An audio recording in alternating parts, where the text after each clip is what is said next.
ఉన్న బంగారాన్ని విడిపించి ఆ రోజు ఆన్లైన్ రేటుకే మేము కొంటాం. Sharma gold company.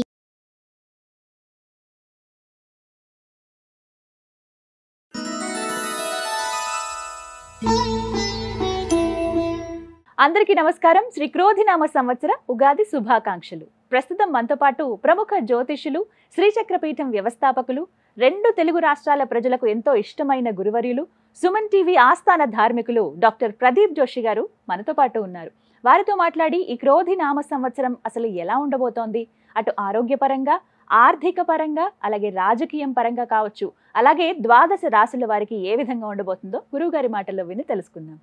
గురుగారు నమస్కారం అండి. శ్రీమాత్రే నమః. ఎలా ఉన్నారు? అంతా అమ్మదయ. ముందుగా మీకు క్రోధినామ సంవత్సర ఉగాది శుభాకాంక్షలు. ప్రేక్షకులందరికీ మరియు మా సుమన్ టీవీ యాజమాన్యానికి, సుమన్ టీవీలో భాగస్వాములైనటువంటి ప్రతి ఒక్కరికి అందరికీ కూడా క్రోధినామ సంవత్సర నూతన సంవత్సర ఉగాది శుభాకాంక్షలు.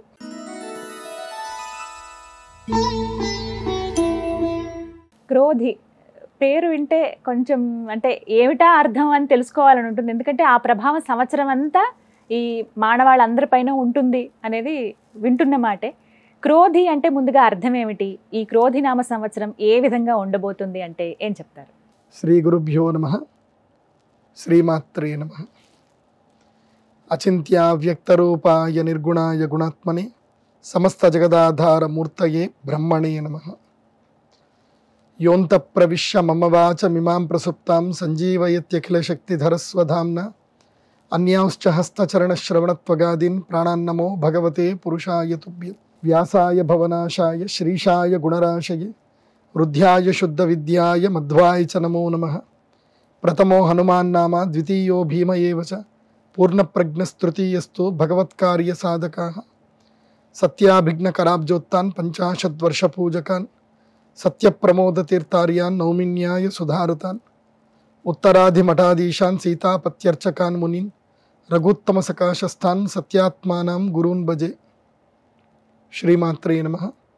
శ్రీ గురుభ్యో నమః. వాగీషాద్యాః సుమనసః సర్వార్థానాముపక్రమే యం నత్వా కృతకృత్యా స్యుః తం నమామి గజాననం. శారదా శారదాంబోజ వదనా వదనాంబుజే సర్వదా సర్వదాస్మాకం సన్నిధిః సన్నిధిం క్రియాత్. మనోజవం మారుతతుల్యవేగం జితేంద్రియం బుద్ధిమతాం వరిష్టం వాతాత్మజం వానరయూథముఖ్యం శ్రీరామదూతం శరణం ప్రపద్య. జై శ్రీరామ్. శ్రీమాత్రే. క్రోధి నామ సంవత్సరం. మొట్టమొదటిగా నాకు ఈ సంవత్సరములు మనం పంచాంగ శ్రవణం చెప్పేటప్పుడు నాకు చిన్నప్పటి రోజులు గుర్తుకొస్తాయి. చిన్నప్పుడు మనకి తెలుగు సబ్జెక్ట్ ఉంటుంది. నేను తెలుగు మీడియంలోనే చదువుకున్నాను. అప్పుడు వెంకటరమణ ఎక్కాల పుస్తకం అనేది ఒకటి దొరికేది, చాలా ఫేమస్ కదండి. దాంట్లో ఎక్కాలతో పాటు ఏం ఇచ్చేవాళ్ళు అంటే సంవత్సరాల పేరు ఇచ్చారు. ప్రభవ, విభవ, శుక్ల, ప్రమోదూత, ప్రజోత్పత్తి, అలా 60 సంవత్సరాలు ఇచ్చారు. చిన్నప్పుడు మాకు గురుకులంలో మొట్టమొదటిగా మాకు మా అమ్మగారు కానీ మా ఇంట్లో చిన్నప్పుడు మాకు నేర్పించింది ఏంటంటే ఈ 60 సంవత్సరాల పేర్లు నీకు నోటికి రావాలి. 12 మాసాల పేర్లు చైత్రం, వైశాఖం, జ్యేష్టం, ఆషాఢం, శ్రావణం మాసాల పేర్లు రావాలి. నక్షత్రాల పేర్లు రావాలి, యోగాల పేర్లు రావాలి, కరణాల పేర్లు ఇవన్నీ రావాలి అనేది మా ఇంట్లో బేసిక్ అనమాట. చిన్నప్పటి నియమం. అంటే అన్నం తినాలి అని అంటే ఫస్ట్ అన్నం తినే ముందు ఇవన్నీ చదవాలి. ఇవన్నీ చదివినాకనే అన్నం పెట్టడం, లేకపోతే లేదు. ఇది మీరు అందరు కూడా మీ ఇళ్లలో ఇప్పటి నుంచి ఫాలో అవ్వండి. ఎందుకోసం అంటే మన సనాతన ధర్మానికి సంబంధించి ఏంటంటే ఇవే ఈ సంవత్సరాల పేర్లే మన జీవితాన్ని మనకి చెప్తాయి. ఒకటి గుర్తుపెట్టుకోండి, ఇప్పుడు మనకి 2019, 2020 అది ఏ సంవత్సరము అంటే వికారి నామ సంవత్సరం. వికారం అంటే ఏంది? వికారం అంటే సకారం కానిది వికారం అంటే వికృతమైంది, ఇబ్బందులు పెట్టేది, అది వికృతి నామ సంవత్సరం. దాన్ని వికారి నామ సంవత్సరం. 2020లో ఏం జరిగింది? ప్రపంచం మొత్తం కూడా గడగడలాడిపోయింది, వికృతి అయింది. ఏం వికృతి అయింది? కోవిడ్, కరోనా వచ్చేసి మొత్తం అసలు మన కళ్ళలో కూడా ఎప్పుడు ఊహించి ఉండలేము. 60 రోజులు 90 రోజులు మనం ఇంట్లోనే ఉంటాము, లాక్డౌన్ అవుతామని ఎన్నడూ ఊహించలే. జరిగింది. భయంకరమైన వ్యాధులు వచ్చాయి, ఎంతో మంది చనిపోయారు, కొన్ని దేశాల యొక్క ఆర్థిక వ్యవస్థలు పడిపోయాయి. అది వికృతి. ప్రకృతి అంటే సజావుగా ఉండడము, వికృతి అంటే ఇదైపోవడం. ఆ తర్వాత వచ్చింది ఏంటి? శార్వరి నామ సంవత్సరం. శార్వరి నామ సంవత్సరం ఏం చేసిందంటే అందరి జీవితాలను చీకట్లోకి నెట్టేసింది. ఎందుకోసం అంటే ఇప్పుడు కోవిడ్ వచ్చే సందర్భంలో ఎంతో మంది కొత్త కొత్త వ్యాపారాలు పెట్టారు, బాగుంటుంది అనుకున్నారు. ఆల్ ఆఫ్ సడన్ గా మొత్తం వ్యాపారాలు నష్టపోయారు, అందరూ చీకట్లకి వెళ్ళిపోయాయి జీవితాలన్నీ కూడా. ఆ తర్వాత ఏమైంది, ప్లవనామ సంవత్సరం వచ్చింది. అంటే జంప్, అందరినీ తీసుకెళ్లి జంప్ చేయించింది. అంటే నదిని ఎట్లాగైతే దాటించి ఒడ్డు చేర్చిందో ప్లవనామ సంవత్సరం అందరినీ కూడా ఒడ్డు చేర్చింది. సో శోభకృత నామ సంవత్సరం లాస్ట్ ఇయర్ ఏమైంది, అందరికీ శుభాలు కలిగాయి, భారతదేశం యొక్క మార్కెట్ కూడా పెరిగింది, మళ్ళీ అందరు ఇల్లు కట్టుకుంటున్నారు, మళ్ళీ అందరికి ఉద్యోగాలు వచ్చాయి, మళ్ళీ క్యాబ్ డ్రైవర్లకు పని దొరికింది, మళ్ళీ అందరు కూడా ఎటు వెళుతున్నారు, ఫ్లైట్లలో తిరుగుతున్నారు, ఆఫీస్లకి డైరెక్ట్ వెళ్తున్నారు, ఇంకా వర్క్ ఫ్రమ్ హోమ్ తగ్గింది, ఇబ్బందులన్నీ అయిపోయి అన్ని శుభాలు కలిగాయి. ఇప్పుడు ఏమవుతుంది అంటే క్రోధి నామ సంవత్సరం, అంటే ఇప్పటి వరకు వచ్చే 4 సంవత్సరాల పేర్లకు తగ్గట్టుగానే పనులు జరిగాయి. మరి ఇప్పుడు ఏంటి, క్రోధి నామ సంవత్సరం. క్రోధము, క్రోధి అంటే క్రోధము, అంటే ఈ సంవత్సర లక్షణం అంతా కూడా క్రోధం, అంటే కోపాలు ఎక్కువగా పెరుగుతాయి, విపరీతమైన కోపాలు పెరుగుతాయి, మనుషులకు మధ్యన నమ్మకం తగ్గిపోతుంది. సో హ్యాండ్ లోన్స్ ఇచ్చుకోవడము, కొట్లాడుకోవడము, భార్యాభర్తల మధ్యన కొట్లాడుకోవడము, చిన్న చిన్న తగాదాలకు రోడ్ల మీద ఆపేసుకొని రోడ్ల మీదనే కొట్లాడుకోవడము, ప్రతి చిన్నదానికి పోలీస్ స్టేషన్ వెళ్ళిపోవడము, కేసులు పెట్టుకోవడము, ఇలా ఈ సంవత్సరం అంతా ఎట్లా ఉంటుంది అనేది మనకి భగవద్గీత చెప్తుంది. క్రోధ లక్షణం ఏంది అనేది మన భగవద్గీత చెప్తుంది. క్రోధాత్ భవతి సమ్మోహ, సమ్మోహాత్ స్మృతి విభ్రమ, స్మృతిభ్రంశాత్ బుద్ధినాశ, బుద్ధినాశాత్ ప్రణశ్యతి. క్రోధం యొక్క లక్షణం మనకి కృష్ణుడు చెప్పాడు. ఈ సంవత్సరం అంతా ఇదే జరుగుతుంది. అంటే మనుషులు క్రోధముతో ఏమవుతారంటే క్రోధాత్ భవతి సమ్మోహ, అంటే ఒక సమ్మోహంలో పడిపోతారు.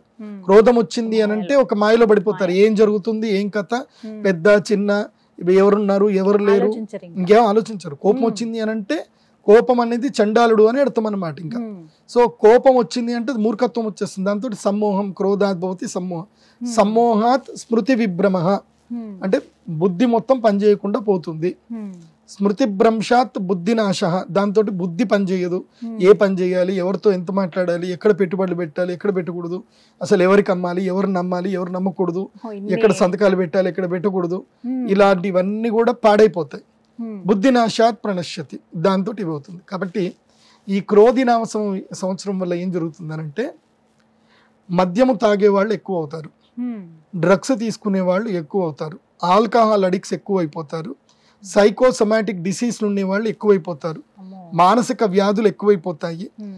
చిన్న పిల్లలు కూడా వీడియో గేమ్లు ఆడుతూ వాళ్ళని వాళ్ళు హింసించుకునే స్థాయికి వెళ్ళిపోతారు. సో ఈ వీడియో గేమ్లు చాలా ఎక్కువైపోతాయి. తర్వాత ఈ సంవత్సరం లోపల ప్రజలు సమ్మోహితులైపోయి బెట్టింగ్లు కట్టుకుంటూ, తర్వాత ఇంకా ఏవేవో ఉంటాయి కదా, ఈ మనీ లాండరింగ్లోనూ దాంట్లోనూ దీంట్లోనూ బిట్ కాయిన్స్లోనూ డబ్బులన్నీ పోగొట్టుకుంటారు. భార్యాభర్తల మధ్యన కలహాలు ఏర్పడతాయి, అక్రమ సంబంధాలు విపరీతమైపోతాయి, అందరు వెళ్ళి కోర్టులో వెళ్ళి కూర్చుంటారు. ఈ సంవత్సరము ఫ్యామిలీ కోర్టులో కేసులు కావాలంటే మీరు ఇప్పుడే చూసుకోండి. ఈ సంవత్సరము మొదలు ఫ్యామిలీ కోర్టులో కేసులు ఎన్ని ఉన్నాయి, వచ్చే సంవత్సరానికి ఈ సంవత్సరం మొత్తం మీద ఫ్యామిలీ కోర్టులో కేసులు ఇప్పుడు ఒకవేళ 5,000 కేసులు ఉన్నాయి అనుకుందాం, 20% కేసులు పెరుగుతాయి. అంటే 5,000 కేసులు అంటే మళ్ళీ 1000 కేసులు పెరుగుతాయి ఈ సంవత్సరం. 20% రెట్టింపు, ఇంకా 20 నేను చాలా తక్కువ చెప్పాను, ఇంకా పెరుగుతాయి. సో ఇలా ఫ్యామిలీ కోర్టులో కేసులు పెరుగుతాయి. వివాహ సంబంధాలు అనేటివి ఏం జరిగిపోతాయి అంటే వ్యాపార సంబంధాలుగా మారిపోతాయి. ఇలా ఈ సంవత్సరం అంతా కూడా ప్రజలు తగాదాలు పెట్టుకుంటూ, కోపాలు పెట్టుకుంటూ, అన్యోన్య బాంధవ్యాలు తగ్గించుకుంటూ, వస్తువులను ప్రేమిస్తూ, మనుషులని ప్రేమించడం తగ్గిస్తూ జీవిస్తారు ఈ సంవత్సరం. అన్ని చెడే కనిపిస్తున్నాయి గురుగారు. మంచి అంటే ఏమన్నా ఉందా ఈ సంవత్సరంలో? మంచి అనేది ఏదైనా ఉంది అని అంటే ఈ క్రోధము వల్ల కొంతమందికి మేలు జరుగుతుంది. ఒక్కోసారి క్రోధం వల్ల కూడా కొన్ని మేలు జరుగుతాయి. ఆ మేలు జరగడం ఏంటంటే తమ యొక్క, ఇప్పుడు ఒక్కటి గుర్తుపెట్టుకోండి, జీవితంలో ప్రతి ఒక్క సంఘటన అనేటివి జరుగుతాయి. కామ, క్రోధ, లోభ, మోహ, మదము, మాత్సర్యం, ఇవి అరిషడ్వర్గాలు అంటారు. మరి ఈ అరిషడ్వర్గాలు ఇవి ఉన్నప్పుడు భగవంతుడు వీటిని తీసేయాలి కదా, అసలు సృష్టించకూడదు కదా. ఎందుకు ఇవి ఉన్నాయి అని అంటే ఉండాలి ఇవి. జీవితంలో షడ్రుచులు, ఇప్పుడు ఉగాది రోజు మనం ఏం చేస్తాం, 6 రుచులు కలుపుకొని మనం తింటాం. ఉగాది అంటే ఏంటి, వేప చేదు కలుపుకుంటాం, పులుపు చింతపండు కలుపుకుంటాం, అదేవిధంగా ఒగరు మామిడికాయ కలుపుకుంటాం, సో తీపికి బెల్లం కలుపుకుంటాం. సో తర్వాత ఓ వాము అనేది కూడా కలుపుకుంటాం. ఇలా ప్రతి దాన్ని కలుపుకొని అన్ని చేసుకొని మనం తింటున్నాం కదా. అంటే ఉగాది ఏం చెప్తుందంటే జీవితము నవరసమయము షడ్రసోపేతమైనటువంటిది. కోపం వల్ల ఒక్కొక్కసారి కొంతమందికి మేలే జరుగుతుంది. ఇప్పుడు ఉదాహరణకి ఒక ఇద్దరు భార్యాభర్తలు ఉన్నారు అనుకుందాం. వాళ్ళకి ఎప్పుడు తగాదాలు జరుగుతున్నాయి. తన భర్త వల్ల ఆమె విసిగి వేసారిపోయింది. ఏదో ఒక సందర్భంలో ఆమె బ్రస్ట్ అవ్వాల్సిందే. సో ఆమె బర్స్ట్ అయినప్పుడు కోపంతో కొట్లాడుతుంది, లేదా కేసు పెడుతుంది, లేదంటే ఆ మొగుడైనా కేసు పెడతాడు. సో ఒక్కొక్క సందర్భంలో మనిషి ఎట్లాగైతే కనుక క్రోధం అనేటువంటిది తను బస్ట్ అయిపోవడం, అంటే ఓపిక సహనము స్థాయిని కోల్పోవడమే కోపం. సో ఆ కోపం వచ్చినప్పుడు కొన్ని మేలు జరుగుతాయి. దూరం అవ్వాల్సిన వాళ్ళు దూరం అవుతారు, దగ్గర అవ్వాల్సిన వాళ్ళు ధైర్యంతో దగ్గర అవుతారు. సో ఏది రైటు ఏది రాంగు అని చెప్పడానికి ఉండదు.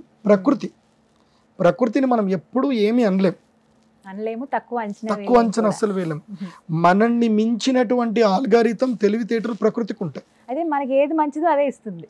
అలా మంచి చెడు అని కాదు, జీవితంలో ఒక్కొక్క స్థాయికి వెళతారు. ఇప్పుడు ఒక వ్యక్తికి చెడు జరగనప్పుడు అతని జీవితంలో మంచి జరగదు. గుర్తుపెట్టుకోండి, రెండు ఉండాలి. ఒక కాయిన్ కి బొమ్మ బొరుసు రెండు ఉన్నట్టు జీవితంలో దేన్ని వచ్చినా నాకు తెలిసి ఒకటే, అది మంచి కానీ చెడు కానీ జీవితంలో ఏది వచ్చినా మనం యాక్సెప్టెన్స్ అనేది మనం అలవర్చుకోవాలి. ఎస్, నాకు ఇది పరిస్థితి ఉంది, నేను దీన్ని ఓవర్కమ్ చేయాలి. సో ప్రతి ఒక్క దాన్ని కూడా మనం ఓవర్కమ్ చేస్తూ పోవాలి. ఇప్పుడు ఉదాహరణకి నా జీవితంలోనే జరిగింది. 2014లో మా నాన్నగారు చనిపోయే సమయానికి నాకు శత్రువులందరూ మీద పడిపోయారు. నేను ఒక్కసారి రోడ్డు మీద పడిపోయాను. ఆ టైం నాకు చెడు టైం, కానీ నాకు అది మంచి చేసింది. ఆ 14 తెలిసింది. ఇప్పుడు నాకు చెడు టైం వచ్చింది. ఇప్పుడు నేనేం చేయాలి? నేను దీన్ని ఓవర్కమ్ చేయాలి. ఈ బ్యాడ్ టైంని నేను ఓవర్కమ్ చేయాలి. దానికి మనం తల వంచకూడదు. ఇప్పుడు సముద్రంలో ఆటలు వస్తున్నాయి, పెద్ద పెద్ద అలలు వస్తున్నాయి. అలా వచ్చినాయని సముద్రం మనం ఈదకుండా ఉంటామంటే చక్కగా పడవ తయారు చేసుకుంటాము. లోతెంతో తెలియకనే పడవల్లే అడుగేస్తే దారియను అంటుందా కడలైనా కదా. అంత పెద్ద కడలైనా సరే నువ్వు పడవలాగా అడుగేయు, నీకు దారిస్తుంది. అలాగే ప్రతి సంవత్సరము కొంతమందికి ఆటుపోట్లు వస్తాయి, కొంతమందికి చెడు సందర్భాలు వస్తాయి. వాటి నుంచి మనము లెసన్స్ నేర్చుకొని ముందుకెళ్ళాలి. అదే ఈ క్రోధినామ సంవత్సరం చెప్తుంది.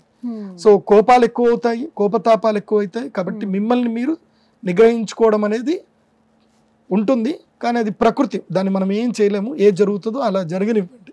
ఏది జరిగినా మన మంచికి అనుకోవాలి. ఇది క్రోధినామ సంవత్సరం యొక్క అర్థము. సో ప్రజలు ప్రతి చిన్నదానికి మాత్రం గొడవలు పెట్టుకోకండి, అదొక్కటే నేను చెప్తాను. చాలా చక్కగా వివరించారండి. ముందుగా భయం వేసింది, అంత కోపం రగిలిపోతారు అందరూ అని అంటే, కానీ ఏది జరిగినా మన మంచికే, అది తర్వాత మంచికే దారి తీస్తుంది అన్నారు. కాబట్టి కాస్త ఊరట అనుకోవాలి మీ మాటలతో. అంతే.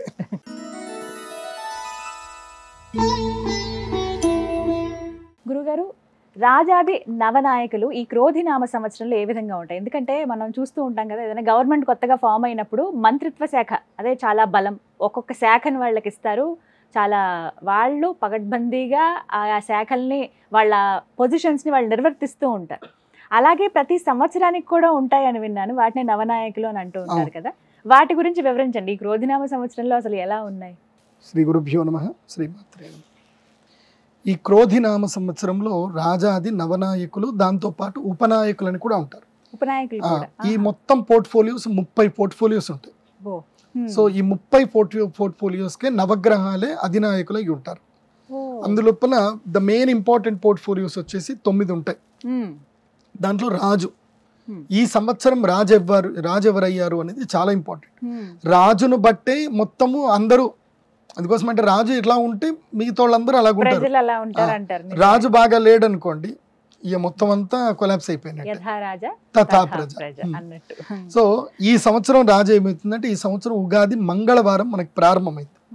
సో ఏ వారం అయితే ఉగాది ప్రారంభం అవుతుందో ఆ వారాధిపతే ఆ సంవత్సరానికి రాజు అవుతాడు. అంటే సో మంగళవారం కాబట్టి మంగళుడు, కుజగ్రహమే ఈ సంవత్సరానికి రాజు.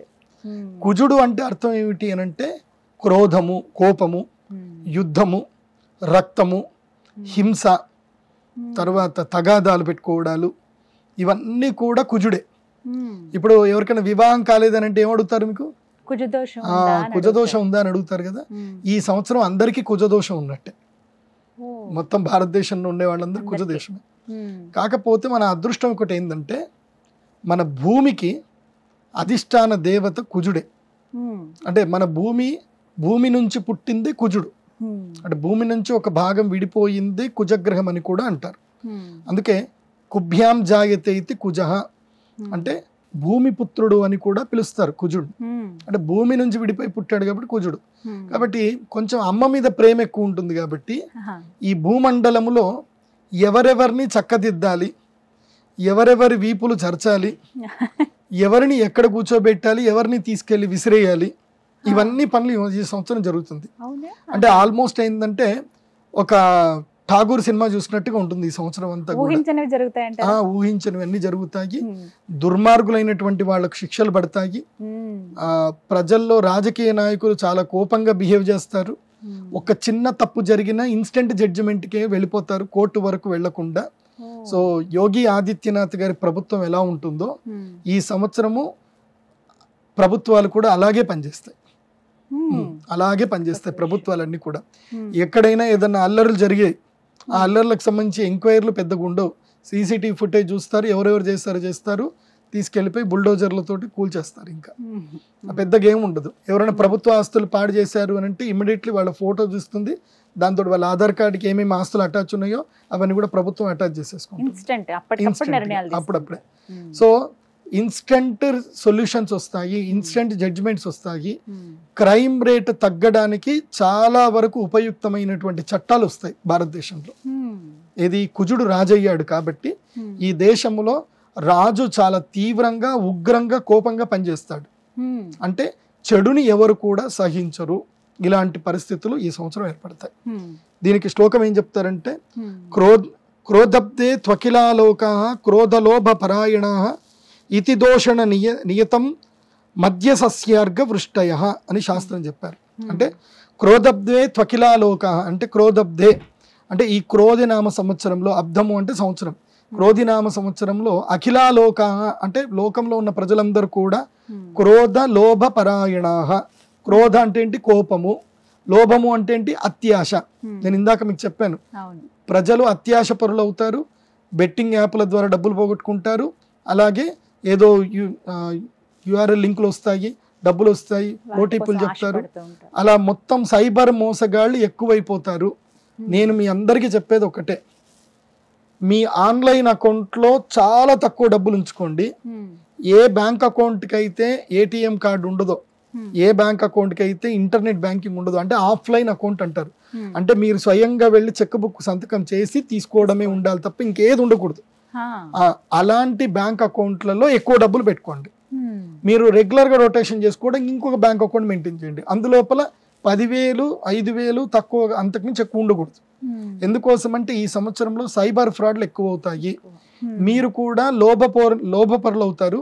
వాళ్ళు ఎవరెవరో కూడా ఆ రాశుల వారు కూడా చెప్తాను, తర్వాత వినండి. సో ఇది రాజు యొక్క ఫలితం. ఇప్పుడు కుజుడు రాజు అని చెప్పాను కదా, ఆయనకు సంబంధించిన ఒక శ్లోకం చెప్తారు. అగ్ని తస్కర రోగాస్యుః, అగ్ని తస్కర రోగాస్యుః. అగ్ని అంటే అగ్ని బాధలు ఉంటాయి, అంటే అడవులు కాలిపోతాయి.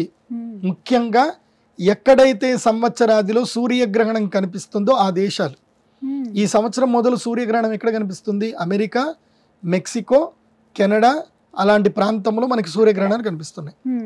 ఈ సంవత్సరం కెనడాలో కానీ, అమెరికాలో కానీ, మెక్సికోలో కానీ విపరీతమైన గొడవలు అవుతాయి, అగ్ని భయాలు పెరుగుతాయి, బాంబు విస్ఫోటనాలు ఉంటాయి, అడవులు మొత్తం కూడా కాలిపోతాయి. ఇలాంటివి జరుగుతాయి, చూడండి. అలాగే మన భారతదేశంలో కూడా కొన్ని ప్రదేశాల్లో జరుగుతాయి. ముఖ్యంగా తిరుమల తిరుపతి దేవస్థానంలో కానివ్వండి, తిరుమల అడవులు కానివ్వండి, వింధ్య పర్వతంలో కానివ్వండి, అక్కడ కూడా అగ్నిదాహము జరిగేటువంటి అవకాశం ఉంటుంది. కెమికల్ కంపెనీస్లో వీటిలో చాలా జాగ్రత్తగా ఉండండి, అక్కడ కూడా అగ్ని విస్ఫోటనాలు అవుతాయి. నేను ఇది చెప్పేది జాగ్రత్తగా వినండి. ఎవరైతే గనక మా సుమన్ టీవీ ఇది చూస్తున్నారో, కార్మికులు ఎవరైతే గనక రిస్కీ వ్యాపారం చేస్తారు, అంటే ఈ యొక్క వేడి పదార్థాల దగ్గర కానీ రిస్కీ వ్యాపారం అంటే ఒక చిన్న ఏమరపాటుతో ప్రాణాలు పోతాయి, అలాంటి ఉద్యోగాలు చేసే కార్మికులు ముఖ్యంగా అగ్ని, కరెంటు, అదేవిధంగా బొగ్గు సింగరేణి కార్మికులు, తర్వాత ఈ థర్మల్ ఇండస్ట్రీలో పనిచేసేవాళ్ళు, కరెంటుతో పనిచేసేవాళ్ళు చాలా జాగ్రత్తగా ఉండండి. మీరందరూ కూడా అవసరం ఉన్నా లేకపోయినా మీరందరూ కూడా బ్యాంకులో చిన్నగా 100 రూపాయలు కడితే ఇన్సూరెన్స్ వస్తుంది. 5 లక్షలు 10 లక్షలు ఇన్సూరెన్స్ వస్తుంది, గవర్నమెంట్ ఇచ్చింది. ఏవో కొన్ని బ్యాంకులో అకౌంట్ ఓపెన్ చేసుకుని అందులో ప్రధానమంత్రి గారిది ఏదో ఉంటుంది, సంవత్సరానికి 12 రూపాయలు 16 రూపాయలు ఉంటుంది. అదేదో కటింగ్ చేయమని చెప్పి మేనేజర్ని అడగండి. ఇన్సూరెన్స్లు అయితే చేసి పెట్టుకోండి కార్మికులు తప్పకుండా. ఎందుకోసం అంటే ఈ సంవత్సరం అగ్ని భయం అయితే ఉంది. తర్వాత తస్కర భయము అంటే దొంగల భయము. నేను ఇందాక చెప్పాను కదా, సైబర్ మోసగాళ్ళు ఎక్కువ అవుతారు, దొంగలు ఎక్కువైపోతారు. ఆడాళ్ళు అమ్మలు మీ అందరికీ చెప్తున్నాను, మీరు ఎప్పుడైనా సరే కలకత్తాకి వెళ్ళి చూడండి, కోల్కతా వీడియోలు ఏమైనా చూడండి. కోల్కతాలో అది వెస్ట్ బెంగాల్ ఉంటుంది, అక్కడ ఎవరు మెడలో బంగారాలు వేసుకోరు, ఉంగరాలు కూడా వేసుకోరు. నేను ప్రత్యక్షంగా వెళ్ళి 5 రోజులు ఉన్నప్పుడు చూసాను. కేవలం మన సౌత్ ఇండియాలోనే ఎక్కువ ఒంటి మీద బంగారాలు వేసుకుంటారు. ఎందుకోసం అంటే అక్కడ బంగారం కోసం మనుషుల్ని చంపేస్తారు కూడా, లాక్కెళ్ళిపోతారు, ఏదైనా గొడవ చేస్తారంటే చంపేస్తారు. సో అలాంటి పరిస్థితులు ఇప్పుడు రాబోతున్నాయి. ఎందుకోసం అంటే బంగారం ధర అంత ఇంత కాదు, ఈ సంవత్సరం బంగారం ధర పెరిగిపోతుంది కాబట్టి మెడలో అవసరమైతే రోల్డ్ గేళ్ళు వేసుకొని తిరగండి. గోల్డ్ ఏదైనా ఉంటే గనక ఈ సంవత్సరానికి మాత్రం లాకర్లో పెట్టండి, ప్రాణాల మీదకి తెచ్చుకోవద్దు. చైన్ స్నాచర్లు పెరుగుతారు.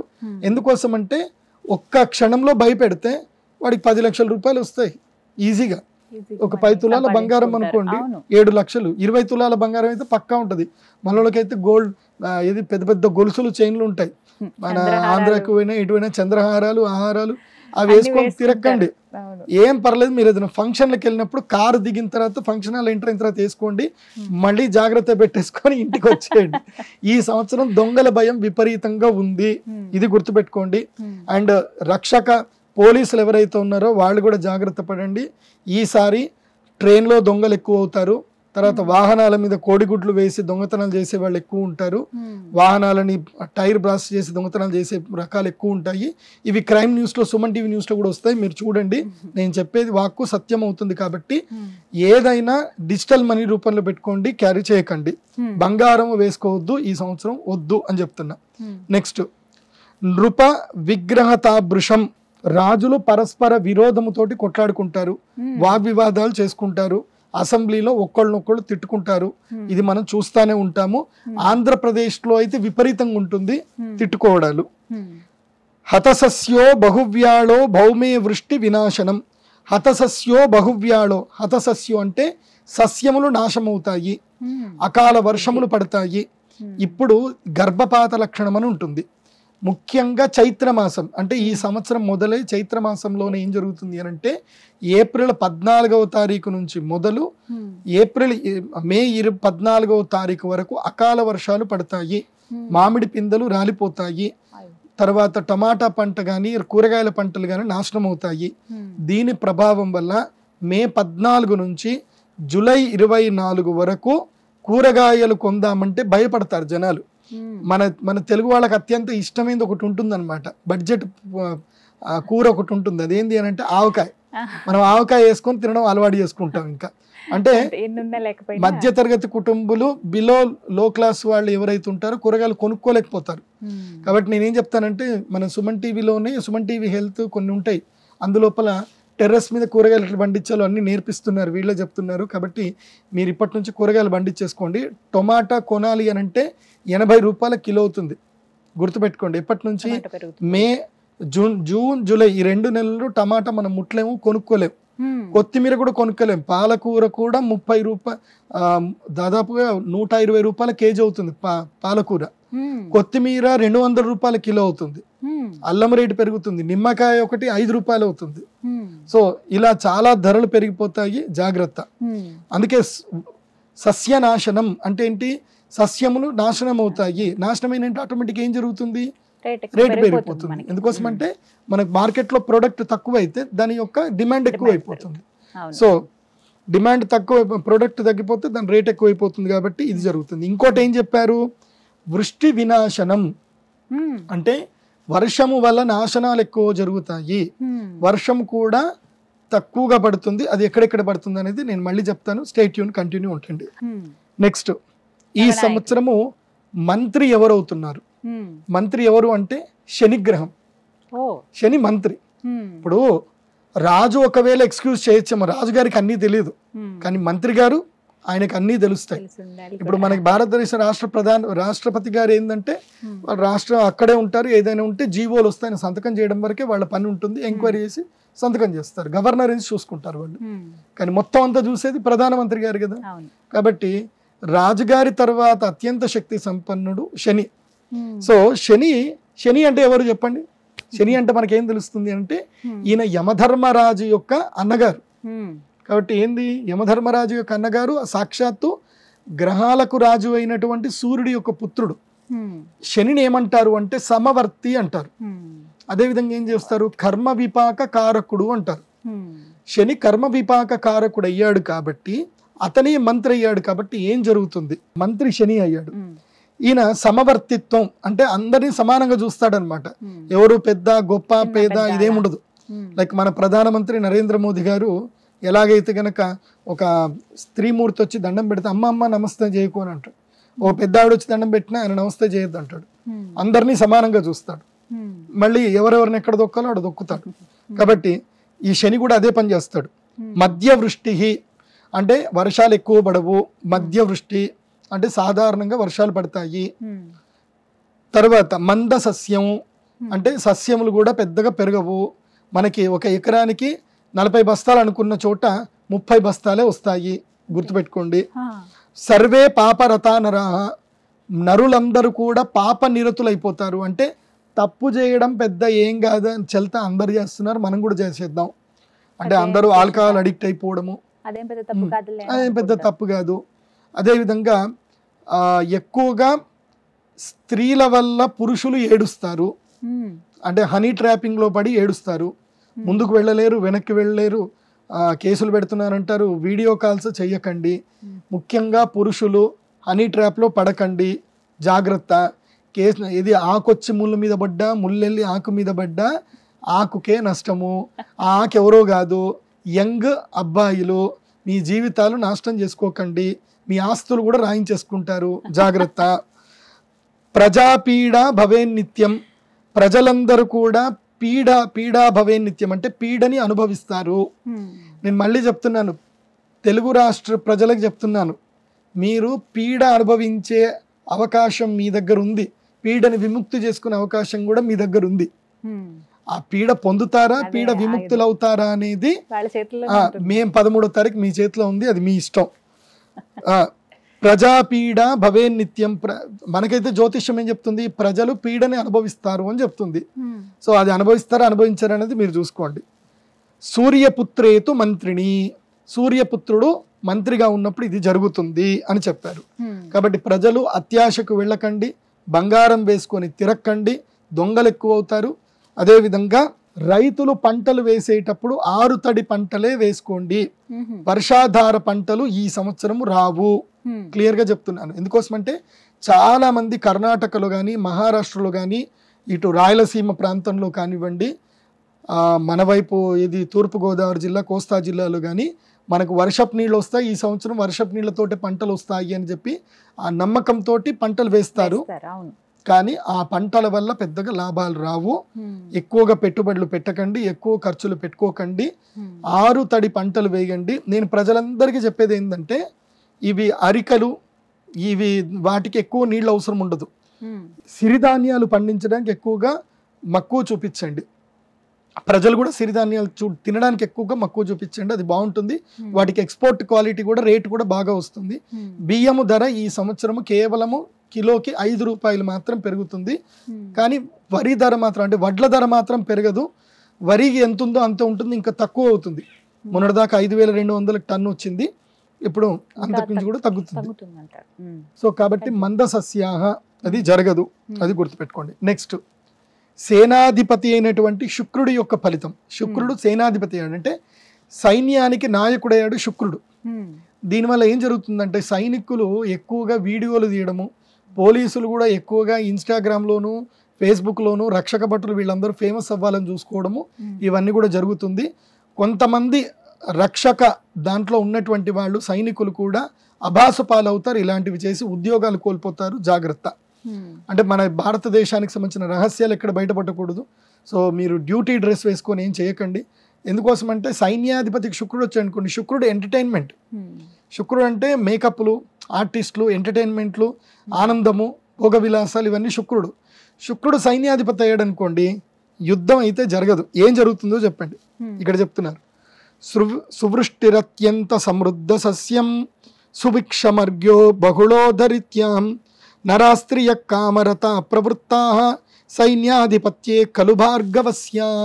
సైన్యాధిపతి అయినప్పుడు ఏం జరుగుతుందట, సువృష్టి అత్యంత సమృద్ధ సస్యం అన్నారు. సువృష్టి ఎప్పుడు? శుక్రగ్రహానికి సంబంధించిన మాసాన్ని శ్రావణ మాసం అంటారు. ఈ శ్రావణ మాసంలో మాత్రం మంచి వర్షాలు పడతాయి. ఈ ఒక్క నెలనే శ్రావణ మాసము, భాద్రపద మాసంలో మాత్రమే ఈ సంవత్సరం వర్షాలు బాగుంటాయి. మళ్ళీ ఎప్పుడు కూడా అంటే కొంచెం దసరాను ఆ టైంలో వర్షాలు పడతాయి, కానీ ఈసారి లేవు. ఈసారి వర్షాలు ఇప్పుడే పడతాయి. అందుకే నేను చెప్పేది ఏంటంటే, మీరు గవర్నమెంట్ని తిట్టకండి. హైదరాబాద్, చెన్నై, బెంగళూరు నగరవాసులకు, సిటీలో ఉండేటువంటి వాళ్లకు అందరికీ చెప్తున్నాను, ఈ సంవత్సరం వర్షాలు పడవు. కాబట్టి ఈ 1 ఇయర్ బిగినింగ్లోనే మీరేం చేయండి, మీ ఇంటి మీద పడ్డే వర్షపు నీళ్ళన్నీ కూడా మీ ఇంట్లో స్టోర్ అయ్యేటట్టు చూసుకోండి.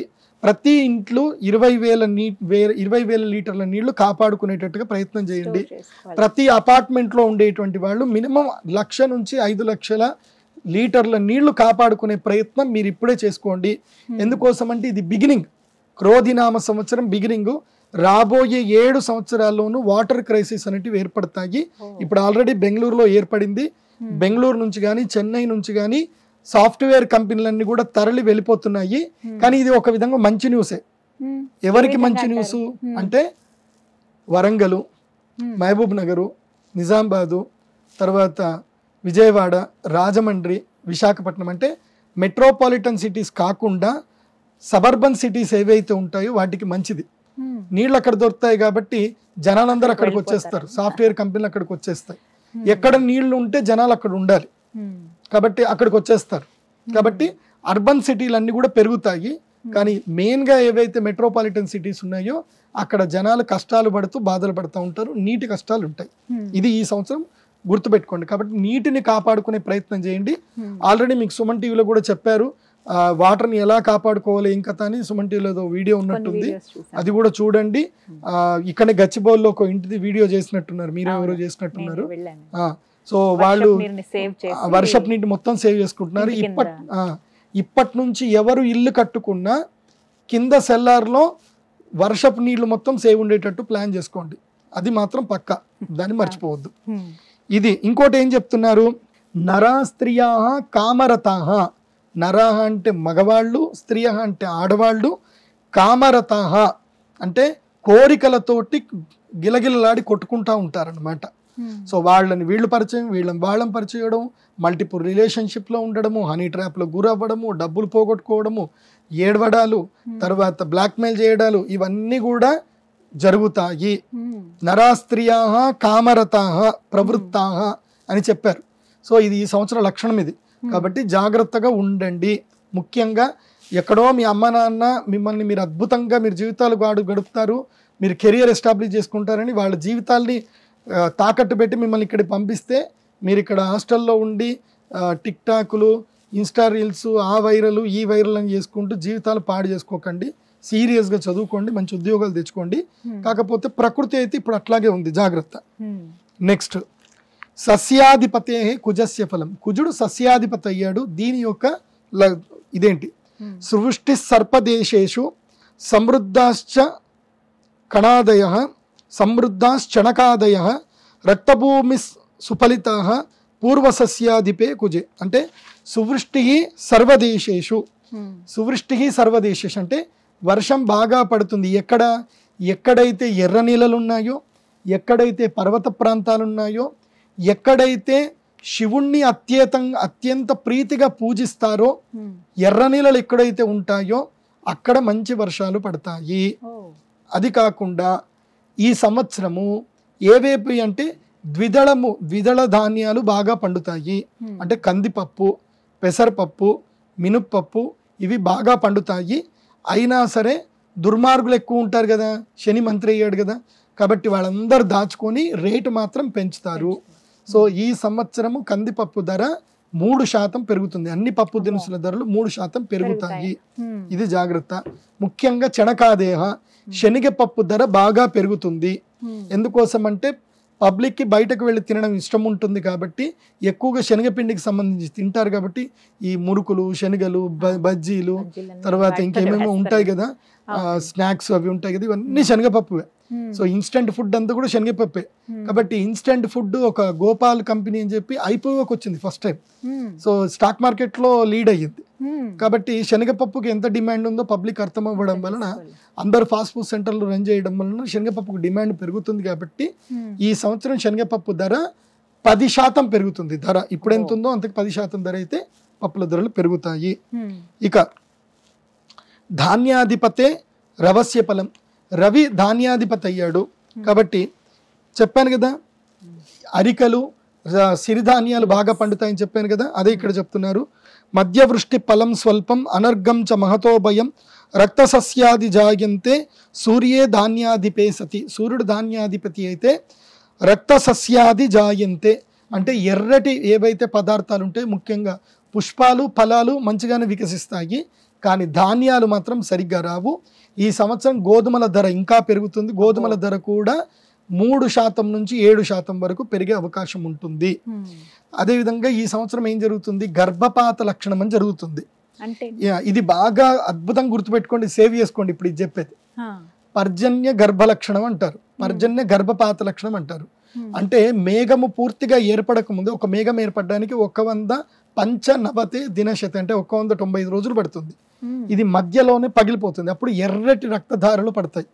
అంటే వర్షం మనకి ఎప్పుడు కూడా క్రిస్టల్ క్లియర్ గా ఉంటుంది, నీళ్ళంటే క్రిస్టల్ గా ఉంటాయి, కానీ ఒక్కొక్క ప్రదేశంలో ఎలా అంటే ఎర్రటి రక్తం లాగా వర్షం పడుతుంది. ఇది ఎక్కడ అంటే చైనా ప్రాంతంలో పడుతుంది. చైనాలో కొన్ని కృత్రిమ వర్షాలు కురిపిస్తారు, దానివల్ల చైనాలోను అదేవిధంగా మెక్సికో లాంటి ప్రాంతంలోను అమెజాన్ అడవుల్లోనూ ఇవి పడతాయి. అర్ఘాధిపతే శుక్రస్య ఫలం. శుక్రుడు అర్ఘాధిపతి అడిగా శాలీ క్షుజల సస్యార్ఘ వృద్ధిర్భూపా స్వధర్మగా సంపూర్ణ జలదా వృష్టి శుక్రే చార్ఘాధిపతే సతి. అర్ఘాధిపతి శుక్రుడు అయ్యాడు. అర్ఘములు అంటే ఏంటంటే సమస్తమైనటువంటి ధాతువులు, బంగారము, వెండి, రాగి, ఇంకా ఇవన్నీ మనకి పీరియాడిక్ టేబుల్ అంటారు కదా, అందులోపల ఉండే అన్ని కూడా ఈ సంవత్సరం తర్వాత 12% రేట్లు పెరుగుతాయి. అన్నిటికీ 12% రేట్లు పెరుగుతాయి. ఇప్పుడంతా మెటల్స్ అన్ని కూడా రేట్లు పెరుగుతాయి. అప్ టు 5% to 12% వరకు రేట్లు పెరుగుతుంది. బంగారము 12% ఇంక్రీజ్ అవుతుంది, వెండి 8% ఇంక్రీజ్ అవుతుంది, రాగి 5% ఇంక్రీజ్ అవుతుంది. అయితే ఈ సంవత్సరం ఏం జరుగుతుందంటే ప్రజలందరూ కూడా ఇవి బంగారు ఆభరణాలు కొనడం తగ్గించి ఈ 1 గ్రామ్ గోల్డ్ అని కొనుక్కోవడం స్టార్ట్ చేస్తారు. ఎవరైనా ఇంట్లో ఉండి వ్యాపారాలు చేసేవాళ్ళు ఉన్నారా? ఇంట్లో వాట్సాప్ స్టేటస్ లోను ఇన్స్టాగ్రామ్ లో బిజినెస్ చేసే వాళ్ళు ఉన్నారుగా. మా సుమన్ టీవీ కూడా ఎంకరేజ్ చేస్తుంది, మీ ఇంటికి వచ్చి మీరు ఏమమ్ముతారో చెప్తుంది. కాబట్టి అలాంటి వ్యాపారస్తులకు, చీరలు అమ్మే వాళ్ళకి, 1 గ్రామ్ గోల్డ్ అమ్మే వాళ్ళకి, తర్వాత చీరలు నేయించే వాళ్ళకి, వీళ్ళకి అఖండ లాభం వస్తుంది ఈ సంవత్సరం. అర్ఘాధిపతి బాగున్నాడు కాబట్టి బాగుంటుంది, లాభం వస్తుంది. వర్క్ ఫ్రమ్ హోమ్ చేసేటువంటి ఆడవాళ్ళకి, ఇంట్లో కూర్చొని సంపాదించే ఆడవాళ్ళకి మాత్రం శుక్రుడు అనుగ్రహం ప్రసాదిస్తున్నాడు. నెక్స్ట్ మేఘాధిపతి శుక్రుడు ఫలం. శుక్రుడు మేఘాధిపతి అయ్యాడు కాబట్టి అతివృష్టి సుభిక్షంచ సస్యవృష్టిర్ నిరామయ క్షీరప్రద సదాగావ శుక్రే మేఘాధిపే సతి. నేను ఇందాక చెప్పాను, శుక్రుడు అధిష్టాన దేవతగా ఉండేటువంటి మాసము శ్రావణ మాసము, తర్వాత భాద్రపద మాసములో గురుగ్రహం కాబట్టి శ్రావణ భాద్రపద మాసాలు మాత్రం మంచి వర్షాలు పడతాయి, ఆ నీటిని కాపాడుకోండి. తర్వాత ఈ సంవత్సరం ఎవరైతే గనక ఫ్లవర్ డెకరేషన్ వ్యాపారం చేస్తారో, పువ్వులు ఎవరైతే పెంచుతారో, అశ్వగంధాది ఆయుర్వేద పంటలు ఎవరైతే పండిస్తారో వాళ్ళకి మంచి లాభం వస్తుంది. ఆయుర్వేద పంటల మీద కాన్సన్ట్రేషన్ చేసుకోండి. రసాధిపతే గురోహ ఫలం. గురువు రసాధిపతి అయ్యాడు. రసములు సువృష్టి సర్వసస్యానాం ఫలితా వృక్షజాతయ సదారోగ్యం సుభిక్షంచ జీవేది రసాధిపే. సో రసాధిపుడు మంచిగా ఉన్నాడు కాబట్టి కెమికల్ స్టాక్స్ బాగా కలిసి వస్తాయి. సో ఏ కెమికల్స్ మిక్సింగ్ అవన్నీ ఉంటాయి కదా, కలర్లు, రంగులు, ఇంకా ఆయుర్వేదానికి సంబంధించిన మెడిసిన్స్, ఇవన్నీ కూడా మంచిగా ఉంటాయి. ఫార్మా స్టాక్స్ కూడా 8% స్టాక్స్ ఇంక్రీజ్ అయ్యే అవకాశం ఉంటుంది, గుర్తుపెట్టుకోండి. ఫార్మా స్టాక్స్ కలిసి వస్తాయి. నెక్స్ట్ నీరసాధిపతి కుజస్య ఫలం. నీరశేషో యదా భౌమ ప్రవాళ రక్తకాససాం రక్తచందన తామ్రాణం సువృద్ధిర్ భామతే గతి. నీరసాధిపతి కావున పగడములు రాగి రక్తచందనములు ఎర్రని వస్త్రములు అభివృద్ధి చెందును. కాబట్టి ఎర్రని వస్త్రాలు కానీ ఎర్రటి భూములకు కానీ మంచి ధరలు పలుకుతాయి. అయా రైతులు, ఎర్రటి భూములు ఉన్న రైతులు మీరు భయపడకండి, మీ భూములకు ధరలు పెరుగుతాయి, తక్కువ రేట్లకు అమ్ముకోకండి, మంచి రేటుకి అమ్ముకోండి, కాంప్రమైజ్ అవ్వద్దు ఎర్రటి భూములు ఉన్న రైతులు. ఈ సంవత్సరం బాగా వస్తాయి. ఇది నవనాయకుల యొక్క ఫలితం. కాబట్టి అర్థం చేసుకోండి, మొత్తం హోల్ ఇయర్కి ఏమేమి చెప్పాను, ఏమేమి జాగ్రత్తలు పడాలో చెప్పాను. సో నెగిటివ్ వైపు ఎక్కువగా వెళ్ళకండి, ఉండండి. మళ్ళీ దీనికి కావాలంటే రిపీట్ చేసుకుంటూ చూస్తూ ఉండండి, తెలుస్తుంది. సో ఈ సంవత్సరము పశుపాలకం. ఎందుకోసం అంటే పశువులు లేకపోతే మనం ఉండం, పశువులతోటే మన జీవితం ఆధారపడి ఉంది. కాబట్టి పశుపాలకుల విషయంలో ఏంటంటే ఈసారి యముడు పశుపాలకులు నాయకుడు అయ్యాడు. పశువులని కట్టేసేవాడు యముడయ్యాడు, విడిపించుకునేవాడు కృష్ణుడు అయ్యాడు. కృష్ణుడు బలరాముడు ఇద్దరు వచ్చి విడిపించుకెళ్తారు, కానీ కట్టేవాడు మాత్రం యమధర్మరాజు అయ్యాడు. అంటే ఏమవుతుంది అంటే ఈ సంవత్సరము కోళ్ళు, గొర్రెలు, ఏవైతే మనం మాంసాలు తింటామో ఈ తినే మాంసాలకు సంబంధించి చతుష్పాదములు పక్షులు అంటే 4 కాళ్ళు తర్వాత పక్షులు, ఇవి ఏవైతే ఉన్నాయో వీటన్నిటికీ ఎక్కువగా మృత్యు ఎక్కువ ఉంటుంది. అంటే చాలా చచ్చిపోతాయి ఈ సంవత్సరం. దానివల్ల ఈ వ్యాపారం చేసే వాళ్ళకి మాత్రం లాభాలు కలుగుతాయి. మేకలు అమ్ముకునే వాళ్లకు, మేకల పెంపకం చేసే వాళ్ళకి, కోళ్ల పెంపకం చేసే వాళ్ళకి మాత్రం లాభాలు వస్తాయి. అంటే జనాలు ఎక్కువగా మాంసం తినడానికి ఇష్టపడతారు. జనాలలో యమధర్మరాజు వీలనమైపోయి నాన్ వెజ్ తింటారు. ఎవరైతే వెజిటేరియన్ ఉన్నటువంటి వాళ్ళు కూడా బలవంతంగా నాన్ వెజ్ కిందకి డైవర్ట్ అయిపోతారు. సో ఇవి జరుగుతాయి. జిక్వా చాపల్యం ఎక్కువైపోతుంది ఈ సంవత్సరం ప్రజలకు. అది తినాలనే కోరిక ఎక్కువ అవుతుంది కాబట్టి ఎక్కువగా చనిపోతాయి. అదేవిధంగా ఆవులు, తర్వాత గేదెలు, ఎద్దులు ఇవి కూడా పశువధశాలకు ఎక్కువగా పోయే అవకాశాలు ఉంటాయి. కాబట్టి మా బజరంగ్ దళ్ మా బంధువులు, తర్వాత విశ్వ హిందూ పరిషత్ బంధువులు, సనాతన ధర్మ బంధువులు, గోవుల్ని కాపాడుకునే వాళ్ళు బజరంగ్ బలి రెడీగా ఉండండి, కాపాడండి. ఆ చట్టాలన్నీ నేర్చుకోండి, ఎక్కడ పడితే అక్కడ కాపాడండి. గోవు కనబడిందా తీసుకెళ్లి కారు అడ్డం పెట్టి ఆపేయండి, ఇది ఏమన్నా కానీ. నేనైతే ఇప్పటికి ఒక 3 వ్యాన్లను ఆపేసా. లోకల్ పోలీసులకు ఫోన్ చేసి గొడవ పెట్టుకొని అన్ని చేసి, నాకు పెద్ద పెద్ద ఎట్లా పరిచయం కదా, ఫోన్ చేసి నాకు ఇక్కడ ఆగింది, నేను ఇక్కడ ఆగిన, అయితే నేనన్నా బోని కానీ లేకపోతే వెహికల్ మాత్రం బోని అని చెప్పి ఆపేసా నేషనల్ హైవే 44 మీద. అట్లా ఆపి నేను దాదాపుగా నా వంత అయితే 200 ఆవులను అయితే నేను కాపాడగలిగాను. సో ఎవరైనా వెళుతున్నారు అంటే గోవులు కనిపించాయంటే ఆపేసేయండి, ఏం పర్లేదు, గొడవ పెట్టుకోండి. దగ్గరనే నియరెస్ట్ పోలీస్ స్టేషన్ ఫోన్ చేయండి. ఈ మధ్య గూగుల్ ఉంది కదా, okay Google tell me nearest police station phone number అంటే అదే చెప్తుంది.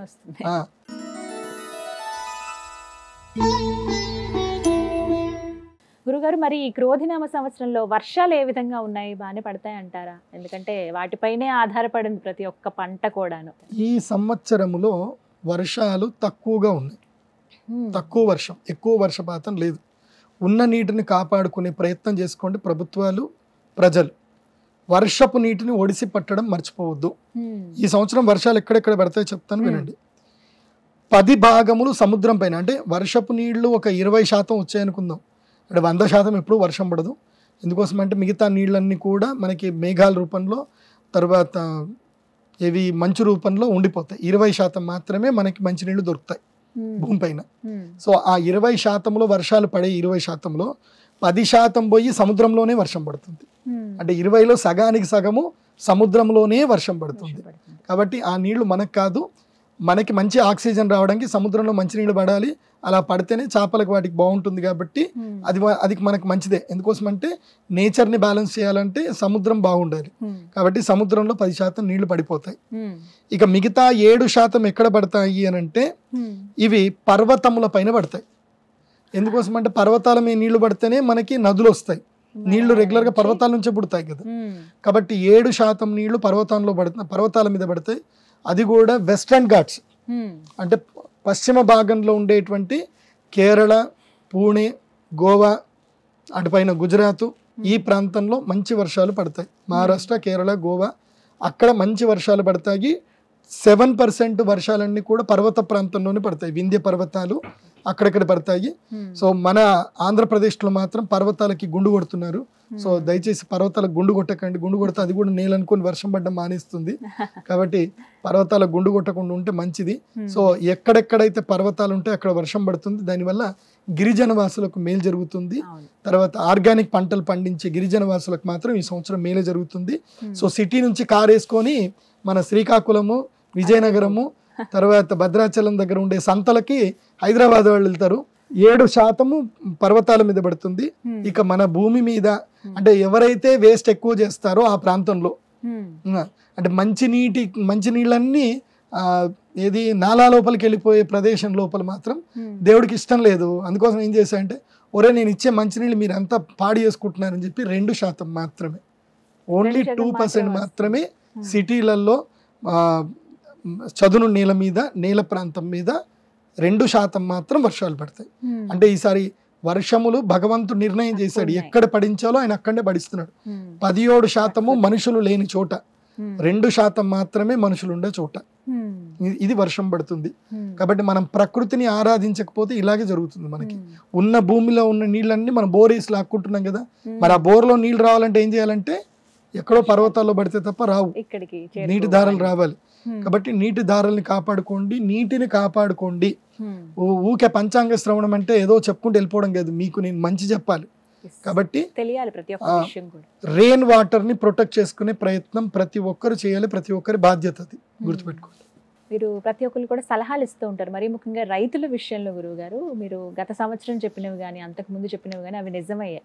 అంటే అవి ఎంత ఉపయోగపడ్డాయంటే చాలా మందికి ఒక అవగాహన ఉండదు, ఏ పంట వేయాలి ఏంటి, ఈ సంవత్సరం వేటికి అనుకూలంగా ఉందని. ఇలా మనకి ఇలా ఈ పంచాంగ శ్రవణంలో కూడా తెలుస్తుంది కదండి. సో మరి ఈసారి ఈ క్రోధినామ సంవత్సరంలో రైతులకు మీరు ఇచ్చే సలహా ఏంటి, ఎటువంటి పంటలు వేస్తే మంచిది? వాళ్ళు రైతులకి ఈ సంవత్సరం నేను చెప్పేది ఏంటంటే 6 తడి పంటలు వేసుకోండి. అంటే ఎక్కువగా నీరు అవసరం లేని పంటలే వేయండి. అందులోపల పసుపు ధర ఈసారి బాగా పెరుగుతుంది, పసుపు వేయవచ్చు. మొక్కజొన్న ధరలు పెరుగుతాయి, జొన్నల ధరలు పెరుగుతాయి, కందుల ధరలు పెరుగుతాయి, పెసర్ల ధర పెరుగుతుంది. తర్వాత గ్రౌండ్ నట్ వేరుశనగ బాగా రేటు వస్తుంది. అదేవిధంగా శనగపప్పు రేట్ అయితే వీటన్నిటికన్నా ఎక్కువగా రేట్ వస్తుంది. మిర్చికి కూడా రేట్ వస్తుంది, కానీ ఓపిక పట్టాలి. మిర్చి పండించి దాన్ని ఎండబెట్టి జాగ్రత్తగా ఓపిక పట్టండి. మిర్చికి రేట్ వచ్చిన రోజు అమ్ముకోండి. దళారులు మాత్రం మోసం చేస్తారు బికాస్ ఆఫ్ శని. అలా దళారులు కాకుండా మిర్చి ఏదైతే ఉందో మీరు పొడి చేసి దాపెట్టుకోండి, మీకు ఏ నష్టం జరగదు. ఆల్రెడీ మన సుమన్ టీవీ బిజినెస్ లో నేర్పిస్తారు మీకు ఎవరెవరు ఎట్లా స్టోర్ చేసుకోవాలి, ఎలా కాపాడుకోవాలని. ఆల్రెడీ వీళ్ళు ఎడ్యుకేషనల్ వీడియోస్ చేస్తున్నారు సుమన్ టీవీలో. సుమన్ టీవీ బిజినెస్ లో నేర్చుకోండి అవి. సో మిర్చి మాత్రం ధర అంతంత మాత్రం ఉంటుంది, కానీ మిర్చి పెరుగుతుంది, పర్వాలేదు. 300 రూపాయలు 3000 రూపాయలకు పైన కానీ టన్ను వచ్చే అవకాశం ఉంటుంది. టన్నుకి ఎక్కువనే రేట్ వస్తుంది. మిర్చి మంచిగానే పలుకుతుంది, 30,000 దాకా పలుకుతుంది. సో మిర్చి ఆల్మోస్ట్ 300 రూపాయల నుంచి 500 రూపాయలు ఎప్పుడు ఊగిసలాడుతూ ఉంటుంది. కానీ ఈసారి మాత్రం 670 రూపాయలకి కేజీ వెళ్ళే అవకాశం అయితే ఉంటుంది. ఇది నేను గ్యారంటీ ఇస్తాను. నెక్స్ట్ తీగ పంటలు ఎక్కువగా వేయండి రైతులు. తీగ పంటలు వేసుకోండి. ఈ సంవత్సరము వర్షాలు తక్కువ ఉన్నాయి కాబట్టి కూరగాయలు సరిగ్గా రావు, కాబట్టి కూరగాయలు బాగా పండుతాయి. తర్వాత జూన్ జూలైలో టమాటాకి బాగా ధర వస్తుంది కాబట్టి టమాటాను చేసుకోండి. అది కాకుండా రైతులు కొన్ని కొత్తగా నేర్చుకోండి. ఇప్పుడు మనం కూరగాయలు పండిస్తాము, ఇవాళ మార్కెట్లో మనకు అనుకున్న ధర రాలేదు, దాన్ని మీరు ధరకి ఇష్టం లేక అమ్మకండి. ధర వస్తేనే అమ్మండి. ధర రాకపోతే దీనికి కొన్ని పద్ధతులు ఉన్నాయి. కూరగాయలు కట్ చేసి ఉప్పు నీళ్ళల్లో నానబెట్టి తర్వాత ఎండబెట్టి వాటిని మనము ఫాస్ట్ ఫుడ్ కింద ప్యాకేజ్ చేసి మనము దాన్ని సంవత్సరాల తరబడి తర్వాత కూడా మనం అమ్ముకోవచ్చు. సో ఫుడ్ ప్రాసెసింగ్ అనేది ఒకటి ఉంది, అది రైతులు నేర్చుకోండి, మీరు అనవసరంగా నష్టపోకండి. నేను ఈ మధ్య కాలంలో నాకు ఒక శిష్యుడు ఇట్లాగే ఇబ్బంది, నేను చెప్పాను టమాటా రేట్ వస్తుందని చెప్పాను. అతను ఇది బాగాలేదు, టమాటా రేట్ రాలేదు. సో ఏం చేద్దాం గురుగారు అంటే, ఏం చేయకరా, ఆ టమాటాలు ఏవి అమ్మకు, ఆ టమాటాలన్నీ చక్కగా వేసి మిక్సర్ గ్రైండర్ పెట్టేసేయు, దాని లోపల సగ్గుబియ్యం వేయు, సగ్గుబియ్యం వేసి దాని లోపల మంచిగా వెల్లుల్లిపాయలు ఉల్లిపాయలు అన్నీ వేసి దాన్ని ఒక మంచి జ్యూసీగా తయారు చేసి దాన్ని మొత్తం కూడా ఎండబెట్టేసి, ఇవి వడియాలు చేస్తారు కదా అప్పడాలు, అలా ఎండబెట్టేసి అమ్ముకోరా అని చెప్పా. వాడు మామూలు టమాటాలు అమ్మితే వాడికి వచ్చేది 30,000. ఇలా చేసి అమ్మినందుకు వాడికి 2 లక్షల రూపాయలు వచ్చాయి. అబ్బో. సో ఇక వాడు అదే పని పెట్టుకున్నాడు. 10 ఎకరాల పొలం లీజుకి తీసుకున్నాడు. ఇంకా టమాటాలు పండిస్తాడు. మార్కెట్ జోలికి వెళ్ళాడు, అసలు కూరగాయల మార్కెట్కే పోడు. టమాటాలు, తర్వాత వెల్లుల్లిపాయలు, ఉల్లిపాయలు ఇవన్నీ వేస్తాడు, అల్లం వేస్తాడు, దాని ఒక మంచి ఇంగ్రీడియంట్ తయారు చేస్తాడు, సగ్గు బియ్యం వేసి. తర్వాత వడియాలు చేస్తాడు. అయిపోయి 800 రూపాయలు కిలో వడియాలు అవి, టమాటా వడియాలు అయిపోయి. అలా ఇన్నోవేటివ్గా ఆలోచించండి. ఇప్పుడు కాకరకాయలు ఉన్నాయి, దొండకాయలు ఉన్నాయి, అవి కట్ చేసి ఉప్పు నీళ్ళలో నానబెట్టి ఎండబెట్టిన తర్వాత ఇక పాడవు అవి. తర్వాత మంచిగా నెయ్యిలో వేయించుకోవచ్చు. తర్వాత మీకు తెలుసు కదా ఉప్పు మిరపకాయలు ఉంటాయి, మజ్జిగ మిరపకాయలు ఉంటాయి, తర్వాత ఎండు మిరపకాయ చట్నీ ఉంటుంది, తర్వాత ఆవకాయలు చేయొచ్చు, ఎన్నెన్నో చేయొచ్చు. చాలా చేయొచ్చు. కాబట్టి రైతులు నష్టపోకండి. ఈ సంవత్సరం రైతులు ఎక్కువగా ఆరుతడి పంటలే వేసుకోండి, దానివల్ల మంచి లాభం కలుగుతుంది.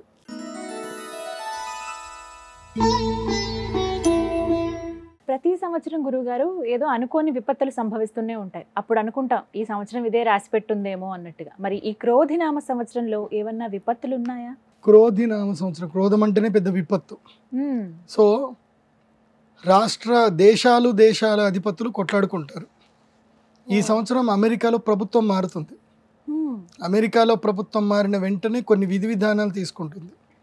ఆ విధి విధానాల వల్ల కొన్ని యుద్ధాలు జరిగే అవకాశం అయితే ఉంటుంది. భారతదేశంలో అయితే యుద్ధాలు లేవు, భారతదేశానికి అయితే యుద్ధ భీతి లేదు. కానీ ఈ యుద్ధం అనేటువంటిది బయోవార్ రూపంలో జరిగే అవకాశాలు ఉన్నాయి. మనకి కోవిడ్ వచ్చిందే బయోవార్ లాగానే. సో మళ్ళీ అలాంటి బయోవార్లు వచ్చే అవకాశాలు ఎక్కువగా ఉన్నాయి. ఇది ముఖ్యంగా మళ్ళీ చైనా నుంచి వచ్చే అవకాశాలు ఎక్కువగా ఉన్నాయి. అంటే అలాంటి పరిస్థితులు మళ్ళీ వస్తాయి. కానీ మన భారతదేశంలో మాత్రం కొంచెం అంత డేంజర్ అయితే లేదు. బట్ ఈ సంవత్సరం అగ్ని భయాలు ఎక్కువగా ఉన్నాయి, బాంబుల భయాలు ఎక్కువగా ఉన్నాయి. తర్వాత నీటి మూలకంగా యుద్ధాలు జరుగుతాయి. ఈ సంవత్సరం నీటి మూలక యుద్ధాలు జరుగుతాయి. నీళ్లు లేక జనాలు కొట్లాడుకుంటారు, నీళ్లు లేక జనాలు బాధపడతారు. బ్రహ్మంగారు చెప్పినట్టుగా చింత చెట్టుకి ఇది పాలు కారుతాయి అని బ్రహ్మంగారు చెప్పారు. ఎప్పుడైతే చింత చెట్టుకు పాలు కారుతాయో అప్పుడు ప్రకృతి వైపరీత్యం ఏర్పడతాయి. నీళ్ల కోసం జనాలు కొట్లాడుకుంటారు, అది జరుగుతుంది. అదేవిధంగా స్వలింగ సంపర్కులు పెరుగుతారు, అది కూడా పెరుగుతుంది. జనాలు కామరతులవుతారు, అది కూడా పెరుగుతుంది. మనుషులకి జంతువులు పుడతాయి, జంతువులకు మనుషులు పుడతారు. ఇలాంటి కొన్ని విచిత్రమైనవి ఈ సంవత్సరం జరుగుతాయి. తర్వాత ఇంకొకటి ఇదేంది, విపత్తులు కాబట్టి అగ్ని ప్రమాదాలు ఎక్కువగా పెరుగుతాయి. తిరుపతి దేవస్థానం పైన విజిలెన్స్ అధికారులు దాడి చేస్తారు. అక్కడ ఎన్ని బొద్దింకలు బయట పెడతాయో మీరే చూడండి. సో ఇవన్నీ కూడా అవుతాయి, ఇన్ని విచిత్రాలు జరుగుతాయి. సో ఒక 2 రోజులు తిరుపతి దేవస్థానంలో లడ్డూలు అమ్మరు, ఇవి ఈ సంవత్సరం జరుగుతాయి. అది కాకుండా కొన్ని ఈ సంవత్సరము మీరు ఆగస్టు అనుకోండి, ఆగస్టు లేదా సెప్టెంబర్, ఈ సమయంలో తిరుపతి దేవస్థానానికి సంబంధించిన పెద్ద కుంభకోణం బయటపడుతుంది. ఎవరెవరు ఎన్ని డబ్బులు తిన్నారు, ఏం కథ, ఏం జరిగినాయి అన్నీ బయటపడతాయి. సో ఇది ఒకటి. ఇది కూడా దుర్మార్గులకు విపత్తు. నేను చెప్పాను కదా, శని మంత్రి అయ్యాడు అంటే దుర్మార్గులకు పడుతుంది, బయటపడుతుంది. అయితే అగ్ని ప్రమాదాలు మాత్రం బాగా పెరుగుతాయి. ఈ విషయంలో జాగ్రత్తగా ఉంటే చాలు. ఇవే మనకు కలిగే విపత్తులు, ఇంకా పెద్ద విపత్తులు ఏం లేవు. కాకపోతే కల్తీ బాగా పెరుగుతుందండోయ్, ఆహారంలో కల్తీ బాగా పెరుగుతుంది. కాబట్టి ముఖ్యంగా పసుపులో కల్తీ పెరుగుతుంది, మిర్చిలో కల్తీ పెరుగుతుంది, ధనియాల్లో కల్తీ పెరుగుతుంది. కాబట్టి నేను అందరికి చెప్పేది ఏంటంటే, ఇంట్లో ఎట్లా మిక్సర్ గ్రైండర్లు ఉన్నాయి కదా, పసుపు తెచ్చుకోండి, గ్రైండింగ్ వేసుకోండి. మిరపకాయలు తెచ్చుకోండి, గ్రైండింగ్ వేసుకోండి. తర్వాత ధనియాలు తెచ్చుకోండి, గ్రైండ్ చేసుకోండి. డైరెక్ట్గా కొనకండి, బద్ధకం వదిలేయండి. అండ్ ఇన్స్టెంట్గా రావాలని మాత్రం చేయకండి. కల్తీలు ఎక్కువగా జరిగే అవకాశం ఉంది, దాంతో ఆరోగ్యాలు పాడవుతున్నాయి. ఆల్రెడీ సుమన్ టీవీ హెల్త్లో చెప్తారు ఎలాంటి తినాలి, ఏమేం చేసుకోవాలి, ఇంట్లో సొంతగా పల్లి నూనె ఎలా తీసుకోవాలి. ఇవన్నీ ఎందుకోసం అంటే, ఇవన్నీ ఎందుకు చెప్తున్నాను అంటే, మీకు ఎవరో ఒకరు చెప్పాలి కదా ఎలా లైఫ్ స్టైల్ లీడ్ చేయాలని. సో ఆ రెస్పాన్సిబిలిటీ సుమన్ టీవీ తీసుకుంది. కాబట్టి ఆ పని చేయండి. ఇలాంటి విపత్తులు, అవును, ఈ విపత్తులు ఉన్నాయి. ఆరోగ్యాలు మాత్రం పాడు చేసుకోకండి. నీటిని కాపాడుకోండి స్వామి. ఈ సంవత్సరము నీరే పెద్ద విపత్తు. నీటిని కాపాడుకున్నోళ్లే అదృష్టవంతులు, నీటిని కాపాడుకోలేని దురదృష్టవంతులు. రైతులు మీకు 10 ఎకరాలు ఉందంటే 1 ఎకరం నీళ్ళ కోసం సపరేట్గా పెట్టేసుకోండి, లేకపోతే నష్టమే. ఈ జాగ్రత్తలు మాత్రం తీసుకోవాల్సిందే.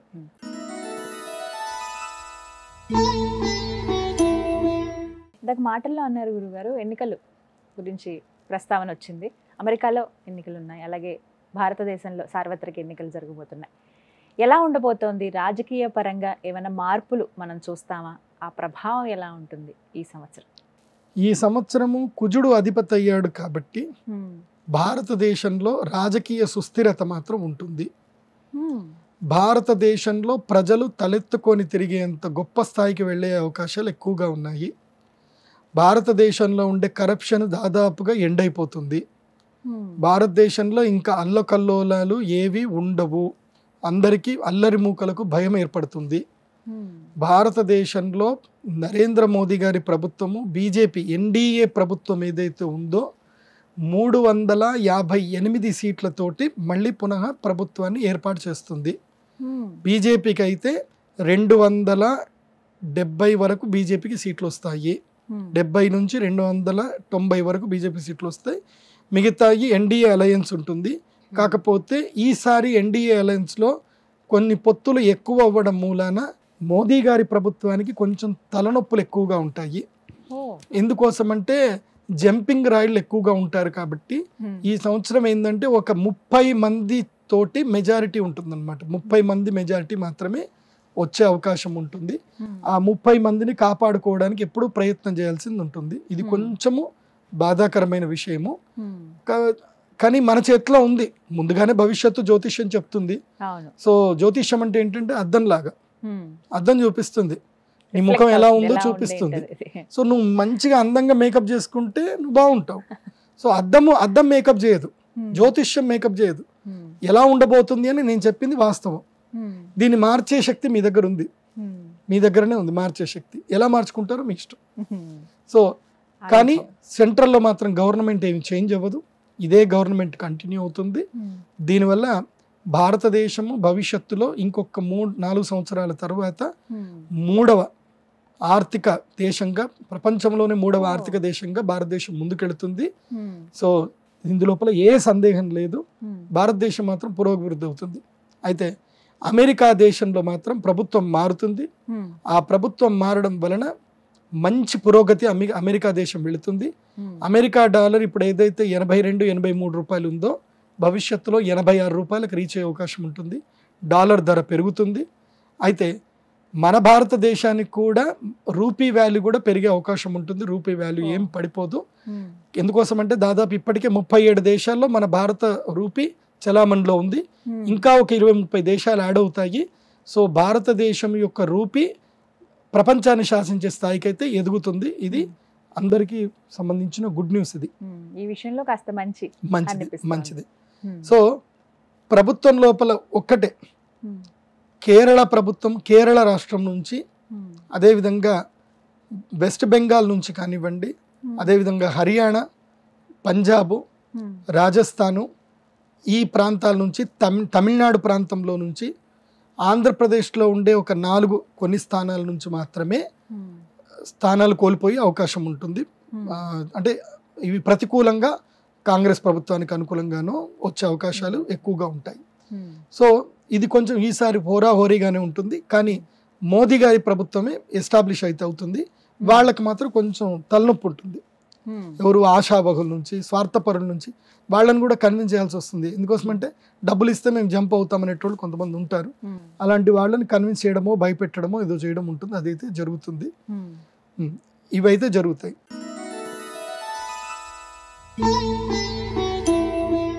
అందరూ ఎదురు చూసేది తెలుగు రాష్ట్రాల్లో ఎన్నికలు రాబోతున్నాయి, ప్రత్యేకించి ఆంధ్రప్రదేశ్లో.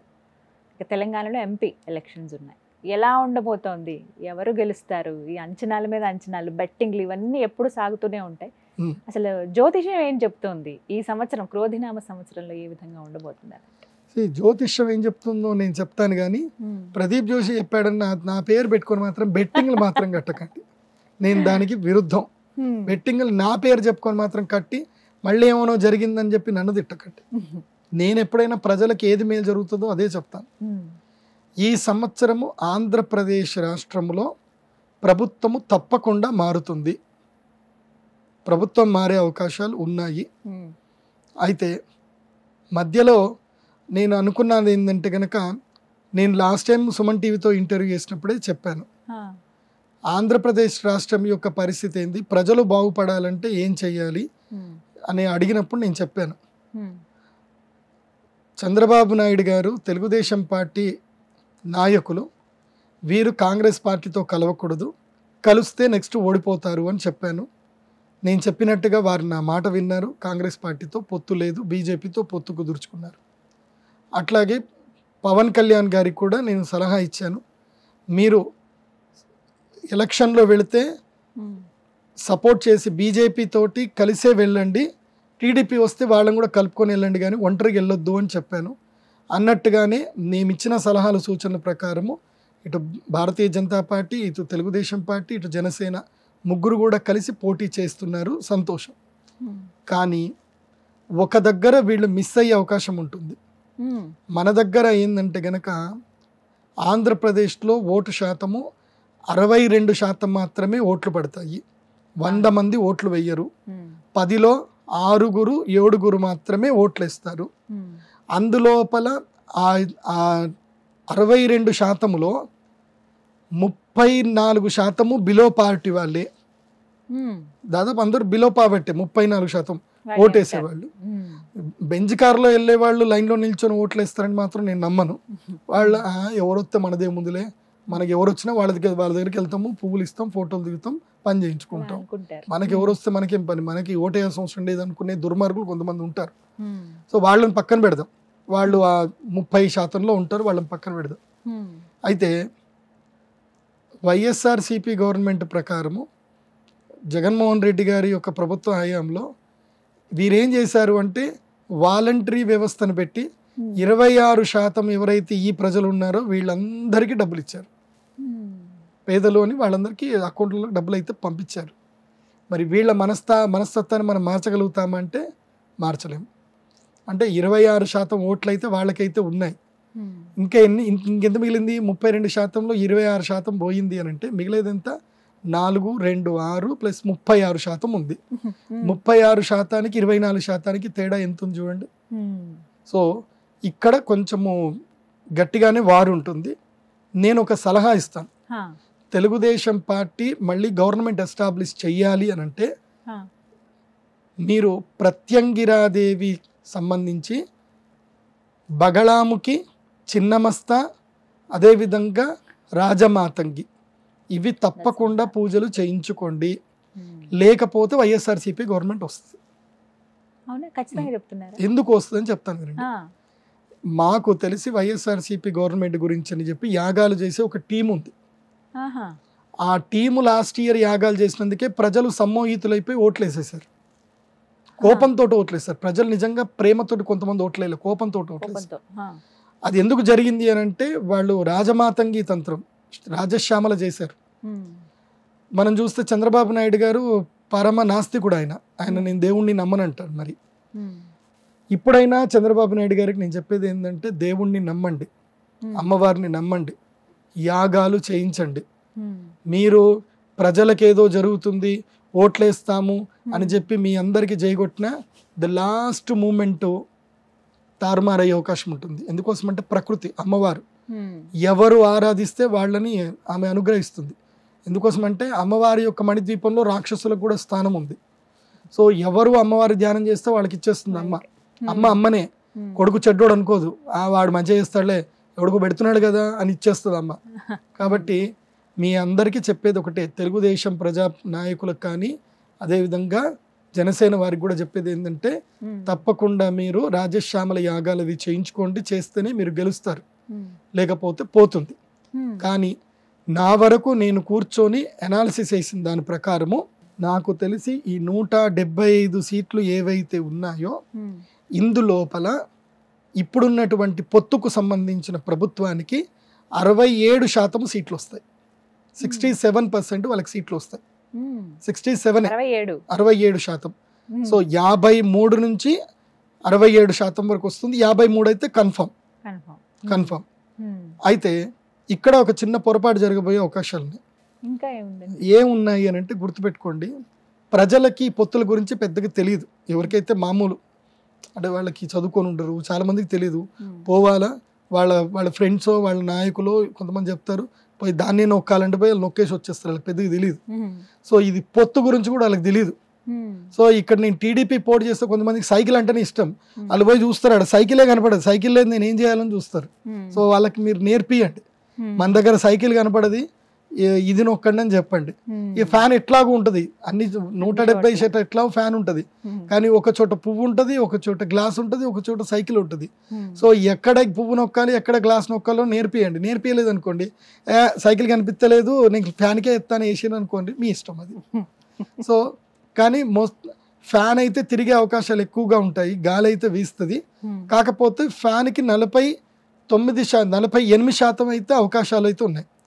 సో 67 అంటే 33% ఉన్నాయి, 33% ఓట్లు అయితే ఉన్నాయి. కానీ ఊగిసలాడేదే 12%. కానీ నేనైతే భవిష్యవాణి దివ్య దృష్టితోటి చూసిన అర్థం ఏంటంటే కనుక ఎట్టి పరిస్థితుల్లో ప్రభుత్వం అయితే మారుతుంది. సో వైఎస్ఆర్సీపీ శ్రేణులకు కూడా నేను చెప్పేది ఏంటంటే, మీరు గవర్నమెంట్ మారొద్దు అని మీరు అనుకుంటే కనుక మీరు కూడా మీ అమ్మవారి యాగాలు చేయించుకోండి. మీ గురుగారు ఒక పెద్ద ఆయన ఉన్నారు, ఆయన కాళ్ళు పట్టుకోండి, ప్రజలతో ప్రేమగా మాట్లాడండి, చేసే పనులు సరిగ్గా చేయండి, అన్ని బాగా జరిగే అవకాశం ఉంటుంది. కానీ నా భవిష్యవాణి ప్రకారం, నా వాక్కు ప్రకారం మాత్రం ప్రభుత్వం అయితే మారుతుంది, ఖచ్చితంగా మారుతుంది. చూడాలి గురువు గారు ఎలా ఉంటుందో. అందరూ ఎంతగానో ఎదురు చూస్తున్నారు, అంటే అర్థం కాని పరిస్థితి ఉంది. అదే నేను చెప్తున్నా కదా, ఈ 3 లుసుగులు ఉన్నాయి, ఇవి జనాలకు సరిగ్గా పాటించకపోతే వాళ్ళకి చెప్పాలి కదా, ఎక్కడ నొక్కాలని చెప్పాలి కదా. అది చెప్పకపోతే వాళ్ళు ఏది నొక్కాలి. మామూలుగా జనాలకి 2 పార్టీలు తెలుసు, ఒకటి వైఎస్ఆర్సీపీ, ఒకటి టీడీపీ, ఈ 2 తెలుసు. ఇప్పుడు ఆంధ్రప్రదేశ్ వాళ్ళకి జనసేన అంటే కూడా చాలా మంది పరిచయం లేదు, గ్లాస్ ఎక్కడ నొక్కాలో కూడా తెలియదు వాళ్ళకి. కాబట్టి పరిచయం చేయించండి, పరిచయం చేయకపోతే మాత్రం పోతుంది. అవగాహన కల్పించాలి. మీరు ఎందుకోసం అంటే వైఎస్ఆర్సీపీ వాళ్ళు శ్రేణులు ఏంటంటే వాలంటరీ సిస్టమ్ ద్వారా వాళ్ళు గ్రౌండ్ లెవెల్కి వెళ్ళిపోయారు. ప్రతి ఊర్లో ఎన్ని ఓట్లు ఉన్నాయి, పేరు, ఫోన్ నెంబర్తో సహా మొత్తం తెలుసు, ఇంక్లూడింగ్ వాళ్ళ ఫ్యామిలీ బ్యాక్గ్రౌండ్ కూడా తెలుసు. వాళ్ళని ఏ విధంగా వాళ్ళకి మభ్య పెడితే, వాళ్ళకి ఏ విధంగా నచ్చజెప్పి, వాళ్ళకి ఏమేమి తాయిలాలు ఇస్తే చెప్తామని చెప్తారో, వాళ్ళు ఓట్లు ఇస్తారో అన్నీ తెలుసు వాళ్ళకి, ఇంక్లూడింగ్ ఫ్యామిలీ బ్యాక్గ్రౌండ్తో సహా తెలుసు. అంత గ్రౌండ్ వర్క్ చేశారు వైఎస్ఆర్సీపీ. బికాస్ నాకు దానికి సంబంధించిన మంత్రులు, నాకు శిష్యులు ఉన్నారు. వాళ్ళ గ్రౌండ్ వర్క్ ఎంత అద్భుతంగా ఉంది అని అంటే, ఏ ఒక్కరి పేరు చెప్పినా సెంటర్ ఎక్కడే పోయి అడిగినా పలానా ఓట్ నెంబర్ అని వాళ్ళు కొడితే వాళ్ళ ఫ్యామిలీ హిస్టరీ మొత్తం కూడా చెప్తారు. వాడిని ఏ విధంగా చెప్తే వాడు ఓటేస్తాడో వాళ్ళకి తెలుసు. అంత అద్భుతంగా వాళ్ళు గ్రౌండ్ వర్క్ చేసి పెట్టుకున్నారు. మరి అంత గ్రౌండ్ వర్క్ టీడీపీ వేసిందా, అంత గ్రౌండ్ వర్క్ జనసేన చేసిందా? చేసుకోవాలి. వీళ్ళైతే హార్డ్ వర్క్ అయితే చేసి పెట్టుకున్నారు. వైఎస్ఆర్సీపీ అయితే హార్డ్ వర్క్ చేసి పెట్టుకున్నారు, అది అప్రిషియేటబుల్. అది నాకు తెలుసు. ఎవరెవరితోటి ఎట్లెట్లా ఓటు వేయాలో వాళ్ళకి బాగా తెలుసు, మీకు తెలియదు అని నేను అనుకుంటున్నా. చూడండి, మరి ఈ నేపథ్యంలో తెలుగు రాష్ట్రాల భవిష్యత్తు ఎలా ఉండబోతుంది? చెప్పాను కదా, ఫస్టే మనకి కుజగ్రహం రాజైతే ఉంది, ప్రజలు క్రోధ సంపన్నులు అవుతారు, లోభ సంపన్నులు అవుతారు. లోభం అంటే ఏంటి? ఆశపడ్డం. ఓటుకి నోటు, ఓ 2,000 రూపాయలు తీసుకోనో 5,000 రూపాయలు తీసుకోనో మీరు ఓటేస్తే మీ జీవితాన్ని మీరు నాశనం చేసుకున్నట్లే. సో నోట్లు తీసుకోకుండా ఓట్లు వేయండి, వేసే నిజాయితీ పరులకు వేయండి. ఎవరైతే దేశాన్ని బాగుపరుస్తారో, ఎవరైతే రాష్ట్రాన్ని బాగుపరుస్తారో నమ్మకం కలిగిందో వారికే ఓట్లు వేయండి. ఆ మాత్రం తెలియని వాళ్ళు అయితే కారు అని నేనైతే అనుకుంటాను. రాష్ట్ర ప్రజలకైతే అవగాహన ఏర్పడిందండి, తెలిసింది. కానీ అల్టిమేట్ గా ఆ బటన్ నొక్కే 1 సెకండ్ ఈజ్ ఇంపార్టెంట్. సో అది ఎప్పుడు ఎవరు నొక్కుతారో అది వాళ్ళు, అదే మన ఆయుధం. ఆ ఆయుధాన్ని సద్వినియోగం చేసుకోకపోతే వేస్ట్. ఎందుకోసం అంటే సంతలో గాడిద కూడా 50,000కి అమ్ముడుపోతుంది, సంతలో గేదె కూడా 10,000కి తక్కువైతే అమ్ముడుపోవట్లే. మరి గేదెలకైతే మనం హీనం కాదు కదా. సో అది ఆలోచించుకొని ఓటు వేయండి. కానీ మార్పు అయితే వస్తుంది. ఆంధ్రప్రదేశ్ వాళ్ళకి మాత్రం మార్పు జరుగుతుంది, మేలు జరిగే అవకాశాలు కూడా ఉన్నాయి. చూద్దాం. ఇక ఆరోగ్యపరంగా చూసుకుంటే ప్రపంచవ్యాప్తంగా ఈ క్రోధినామ సంవత్సరంలో ఏ విధంగా ఉండబోతుంది? ఎందుకంటే గత సంవత్సరాలు నేర్పినటువంటి పాఠాలు, ఆ అనుభవాలు చూసుకుంటేనండి, వికృతినామ సంవత్సరం కావచ్చు, ఇవన్నీ కూడా ఆ కరోనా లాంటి విపత్తు చూసిన తర్వాత చాలా మంది జీవితాల్లో పెను మార్పులు సంభవించాయి. మరి ఈ క్రోధినామ సంవత్సరంలో ఆరోగ్యపరంగా ఏ విధంగా ఉండబోతుంది అంటారు? క్రోధినామ సంవత్సరంలో మనుషులకి ముఖ్యంగా అనారోగ్య సమస్యలు ఎక్కువగా పెరుగుతాయి. అనారోగ్య సమస్యలు అంటే ఏవే వస్తాయి చెప్తాను వినండి. ముఖ్యంగా blood relevant issues, diabetic patients ఇంకా పెరుగుతారు. హార్మోన్స్ రిలవెంట్ అంటే ఈ ఎండోక్రైనికల్ డిసీజ్లు మాత్రం బాగా పెరుగుతాయి. ఎండోక్రైనిక్ డాక్టర్లు మీకు పండుగనే, ఎండోక్రైనిక్ ఫార్మసిస్టులు మీకు పండుగనే. డాక్టర్ ఇదైతే పెరుగుతారు. అదేవిధంగా ముఖ్యంగా కంటికి సంబంధించిన సమస్యలు ఇంకా పెరుగుతాయి, కంటి వ్యాధులు పెరుగుతాయి. ఆ తర్వాత ముఖ్యమైనటువంటి సమస్య ఏంటంటే మానసిక సమస్యలు పెరుగుతాయి. సైకోసొమాటిక్ డిసీజ్లు బాగా పెరుగుతాయి ఈ సంవత్సరంలో. మీ పిల్లలకి మొబైల్ అడిక్షన్స్ పెరుగుతాయి. మొబైల్లో వీడియో గేమ్లు ఆడుతూనే ఉంటారు, చదువుకోరు, రీల్స్ చూస్తూనే ఉంటారు. దీనివల్ల మానసికమైనటువంటి ఇబ్బందులకు వెళ్ళిపోయి జీవితం మీద ప్రేమ తగ్గిపోతుంది. సూసైడ్లు ఎక్కువ అవుతాయి ఈ సంవత్సరం. ఆత్మహత్యలు ఎక్కువ చేసుకుంటారు, గొడవలు ఎక్కువగా చేసుకుంటారు, మానసిక రుగ్మతలు బాగా పెరుగుతాయి. ఆల్కహాల్ కన్జంప్షన్ చాలా పెరుగుతుంది. నీళ్ల కన్నా ఎక్కువ మందు తాగేవాళ్ళు పెరుగుతారు. సో మందు తాగడం అనేది ఒక పెద్ద తప్పే కాదు, తాగాలి అని అన్నట్టుగా అదొక హుందాతనంగా ఫాలో అవుతారు. ఇలాంటివన్నీ ఈ సంవత్సరం పెరుగుతాయి. ఆల్రెడీ ఉన్నాయి, ఇంకా పెరుగుతాయి. ఈ సంవత్సరం తగ్గే అవకాశాలు లేవు. కాకపోతే 10లో 6 పేషెంట్లు ఉంటారు, 4 ఆరోగ్యంగా ఉంటారు. ప్రతి 10లో 6 పేషెంట్లు ఉంటారు. అందులోపల ఇద్దరు చిన్నపిల్లలే ఉంటారు, 3 ఆడవాళ్ళు ఉంటారు, 1 మగవాళ్ళు ఉంటారు. ఆడవాళ్ళకి ఎక్కువ ఆరోగ్య సమస్యలు వస్తాయి ఈ సంవత్సరం. ముఖ్యంగా కీళ్ల నొప్పులు, తర్వాత స్పాండిలైటిస్, ఎముకల నొప్పులు, ఈ తర్వాత థైరాయిడ్ సమస్యలు, తర్వాత గైనిక్ సంబంధించిన ఇష్యూస్ తోటి స్త్రీలు ఎక్కువగా బాధపడతారు ఈ సంవత్సరం. ఆరోగ్యపరంగా కాస్త జాగ్రత్తలు వహించాలి అందరూ. జాగ్రత్తలు వహించాలంటే సుమన్ టీవీ హెల్త్ చూడాలి, చూసి ఫాలో అవ్వాలి. మేము ఏం చెప్తామో, సుమన్ టీవీకి ఎంతో మంది గెస్ట్లు వస్తారు, ఎన్నో అద్భుతాలు చెప్తారు, అవి మీరు చూసి ఫాలో అవ్వాలి.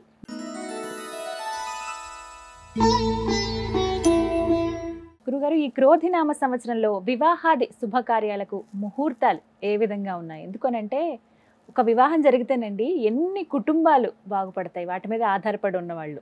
ప్రతి ఒక్కటి ఇంక నేను వివరించక్కర్లేదు. ఇప్పుడు మీరు ఏం చెప్తారా, మీ మాట మీద చాలా మంది జీవితాలు ఆధారపడి ఉన్నాయి. ఏముంది అసలు ఈ సంవత్సరం, ఏమన్నా మార్పు జరుగుతుందా, ఇదే మా జీవితం అని ఆధారపడి ఉన్న వాళ్ళు చాలా మంది ఉన్నారు. పెళ్ళిళ్ళు ఏమన్నా ముహూర్తాలు ఉంటేనే వాళ్ళకి ఆ పూటకి ఆహారం వస్తుందండి, లేకపోతే వాళ్ళు ఇబ్బందులు పడాల్సిందే. అలాంటి వాళ్ళ జీవితాలు ఎలా ఉండబోతున్నాయి, అసలు శుభకార్యాలు ఈ సంవత్సరం ఉన్నాయా, ఉంటే ఎప్పుడెప్పుడు ఉన్నాయి, వాటి గురించి వివరించండి. ముఖ్యంగా ఈ వివాహాది ముహూర్తాలు చేసుకుంటే బాజా భజంత్రులు వాళ్ళు, పురోహితులు, కళ్యాణ మండపం వాళ్ళు, వంట చేసే వాళ్ళు, డెకరేషన్ వాళ్ళు, తర్వాత టెంట్ హౌస్ సామాన్ వాళ్ళు, తర్వాత ఇంకా మేకప్ ఆర్టిస్టులు, తర్వాత మన కెమెరామెన్లు, తర్వాత ఎడిటర్లు, ఫోటోషాప్ చేసేటువంటి వాళ్ళు, తర్వాత పెళ్లి పత్రికలు పంచడానికి ఇది, తర్వాత బంగారు వర్తకులు, ఎంతమంది జీవితాలు. ఒక్క పెళ్లి జరిగితే ఎన్నో కుటుంబాల ఇల్లు బతుకుతాయి. పెళ్లి ముహూర్తాలు లేవు అంటే ఏవి ఉండవు. ఈ సంవత్సరం మాత్రం పెళ్లి ముహూర్తాలు చాలా తక్కువగా ఉన్నాయి. అతి తక్కువగా అంటే ఏం కాదు. ఈ సంవత్సరం మూఢం ఉంది. ఇప్పుడు చైత్రమాసంలో చాలా తక్కువగా పెళ్లి చేసుకుంటారు. మన దగ్గర చైత్రమాసంలో పెళ్లిళ్ళు పెట్టరు. పర్లేదు, చైత్రమాసంలో ఎవరైనా చేసుకుంటారు అంటే చేసుకోండి. ఎందుకోసం అంటే ఈసారి పెళ్లి ముహూర్తాలు లేవు కాబట్టి ఏప్రిల్ మొదటి నుంచి, ఇప్పుడు ఏప్రిల్ 9వ తారీఖు స్టార్ట్ అయింది కాబట్టి ఏప్రిల్ 9 నుంచి మే 5వ తారీఖు వరకు పెళ్లి ముహూర్తాలు ఉన్నాయి. మే 5వ తారీఖు నుంచి 30 జూన్ 2024 వరకు, అంటే మే అంటే వైశాఖ మాసం, తర్వాత జ్యేష్ఠ మాసం. ఈ వైశాఖ జ్యేష్ఠ మాసంలో పెళ్లిళ్ళు ఎక్కువ ఉంటాయి కాబట్టి ఈసారి వైశాఖ మాసంలో ముహూర్తాలు లేవు, జ్యేష్ఠ మాసంలో కూడా ముహూర్తాలు లేవు. అంటే ఇది జూన్ అనుకోవద్దు, ఇది ఎక్కడి వరకు అంటే 1 జూలై వరకు అనుకోవాలి. అంటే 30th జూన్ అంటే 1 జూలై అంటే పెద్దగా ఏం కాదు. సో 5th మే నుంచి 1 జూలై వరకు ముహూర్తాలు లేవు. అంటే వైశాఖ మాసం లేవు, జ్యేష్ఠ మాసం లేవు. అసలు పీక్ టైమే ఇది. ఎండాకాలము, వర్షాలు ఉండవు, ఏముండవు, చక్కగా పెళ్లి చేసుకోవచ్చు అని అందరూ అనుకుంటారు. ఈసారి ఎండాకాలం లేవు, సమ్మర్ హాలిడేస్ లో పెళ్లి లేవు, ఓన్లీ టూర్లే. ఇంకా కాబట్టి ఈసారి సమ్మర్ హాలిడేస్, పిల్లలకి హాలిడేస్ ఉంటాయి, ఇప్పుడు పెళ్లి పెట్టుకుందాం అంటే నో మ్యారేజెస్. సో జూలై వరకు లేవు. మళ్ళీ జూలై కాగానే టక్ టక్ టక్ స్కూల్ బెల్ కొట్టేస్తారు, అందరు స్కూల్కి వెళ్ళిపోవాల్సిందే. కాబట్టి ఈసారి స్కూల్ పిల్లలు మీ అందరికీ లక్, హాలిడేస్లో పెళ్లి లేవు, ఇంకా ఏదైనా పెళ్లి ఉందంటే ఒక 5 రోజులు స్కూల్కి కాలేజీకి హాలిడే పెట్టి ఇంకా పోవాలా. కాబట్టి ఈ సంవత్సరము చైత్రమాసము ముహూర్తాలు మాత్రం పెట్టుడు ముహూర్తాలు ఉంటాయి, చైత్రమాసం చేసుకోవచ్చు. వైశాఖము, జ్యేష్ఠమాసం, మే, జూన్, జూలై ఫస్ట్ వీక్ వరకు లేవు. సో జూలైలో వచ్చేసరికి ఆషాఢ మాసం వస్తుంది కాబట్టి ఆషాఢ మాసం పెళ్లి ముహూర్తాలు లేవు. అంటే ఇక్కడ 3 నెలలు 90 రోజులు ఎగిరిపోయినట్టే. తర్వాత వస్తే శ్రావణ మాసం. శ్రావణ మాసంలో పెళ్లిళ్ళు ఉన్నాయి 30 రోజుల్లో. ఆ 30 రోజుల్లో వచ్చేటివి కేవలం 12 ముహూర్తాలు మాత్రమే. అంటే 12 రోజులు ముహూర్తాలు ఉన్నాయి. 30 రోజుల్లో వచ్చే 12, 13 ముహూర్తాలు ఉంటాయి, అంతకుమించి ఎక్కువ ఉండవు. కాబట్టి ఆగస్టులో 12 రోజులు. మళ్ళీ సెప్టెంబర్ వచ్చింది అని అంటే భాద్రపద మాసం 30 రోజులు నో ముహూర్తాలు. తర్వాత ఆశ్వయుజ మాసము, కార్తీక మాసం. ఆశ్వయుజ కార్తీక మాసము, మార్గశిర మాసం, మొత్తం 90 రోజులు. ఈ 90 రోజుల్లో 15, 45 ముహూర్తాలు ఉన్నాయి. అంతే 45 రోజులు ముహూర్తాలు ఉన్నాయి. 90 రోజుల్లో 45 కూడా కాదు, 12 అంటే 36 ముహూర్తాలు వస్తాయి. ఈ 36 రోజులు మాత్రమే పెళ్లి ముహూర్తాలు, గృహప్రవేశాది ముహూర్తాలు ఉన్నాయి. అంటే 12 ప్లస్ 36 మొత్తం ఎంత అయినాయి? 36 ప్లస్ 12 అంటే 48 ముహూర్తాలు ఉన్నాయి. ఆ తర్వాత వచ్చేసరికి నెక్స్ట్ పాల్గొన మాసము, నెక్స్ట్ ఏంది పుష్యమాసం వస్తుంది. సంక్రాంతి పండుగలు అక్కడ పెళ్ళిళ్ళు ఉండవు, పుష్యమాసం అయిపోతుంది. తర్వాత పాల్గొన మాసం వస్తుంది, మాఘమాసం వస్తుంది. మాఘమాసంలో ముహూర్తాలు ఉన్నాయి. అందులోపల మళ్ళీ 12 రోజులు, 48 ప్లస్ 12 60 రోజులు. ఇంకింతవరకే ముహూర్తాలు, 60 ముహూర్తాలు మాత్రమే ఈ సంవత్సరం ఉన్నాయి. తర్వాత పాల్గొన మాసంలో ముహూర్తాలు లేవు. 13 మార్చి 2024 నుంచి 24 మార్చి 2025 వరకు ముహూర్తాలు లేవు. అంటే పాల్గొన మాసంలో 1-3 ముహూర్తాలు వస్తాయి. అంటే మొత్తం మీద ఈ సంవత్సరం మీద 60 రోజులు మాత్రమే వివాహాది శుభకార్యాలకు ముహూర్తాలు ఉన్నాయి.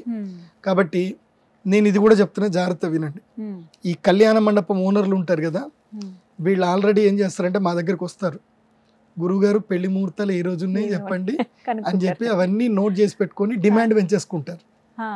వాళ్ళు ఆ రోజు మీకు మండపం కావాలంటే ఇన్ని కావాలని డబుల్ రేట్ అడుగుతారు, ట్రిపుల్ రేట్ అడుగుతారు.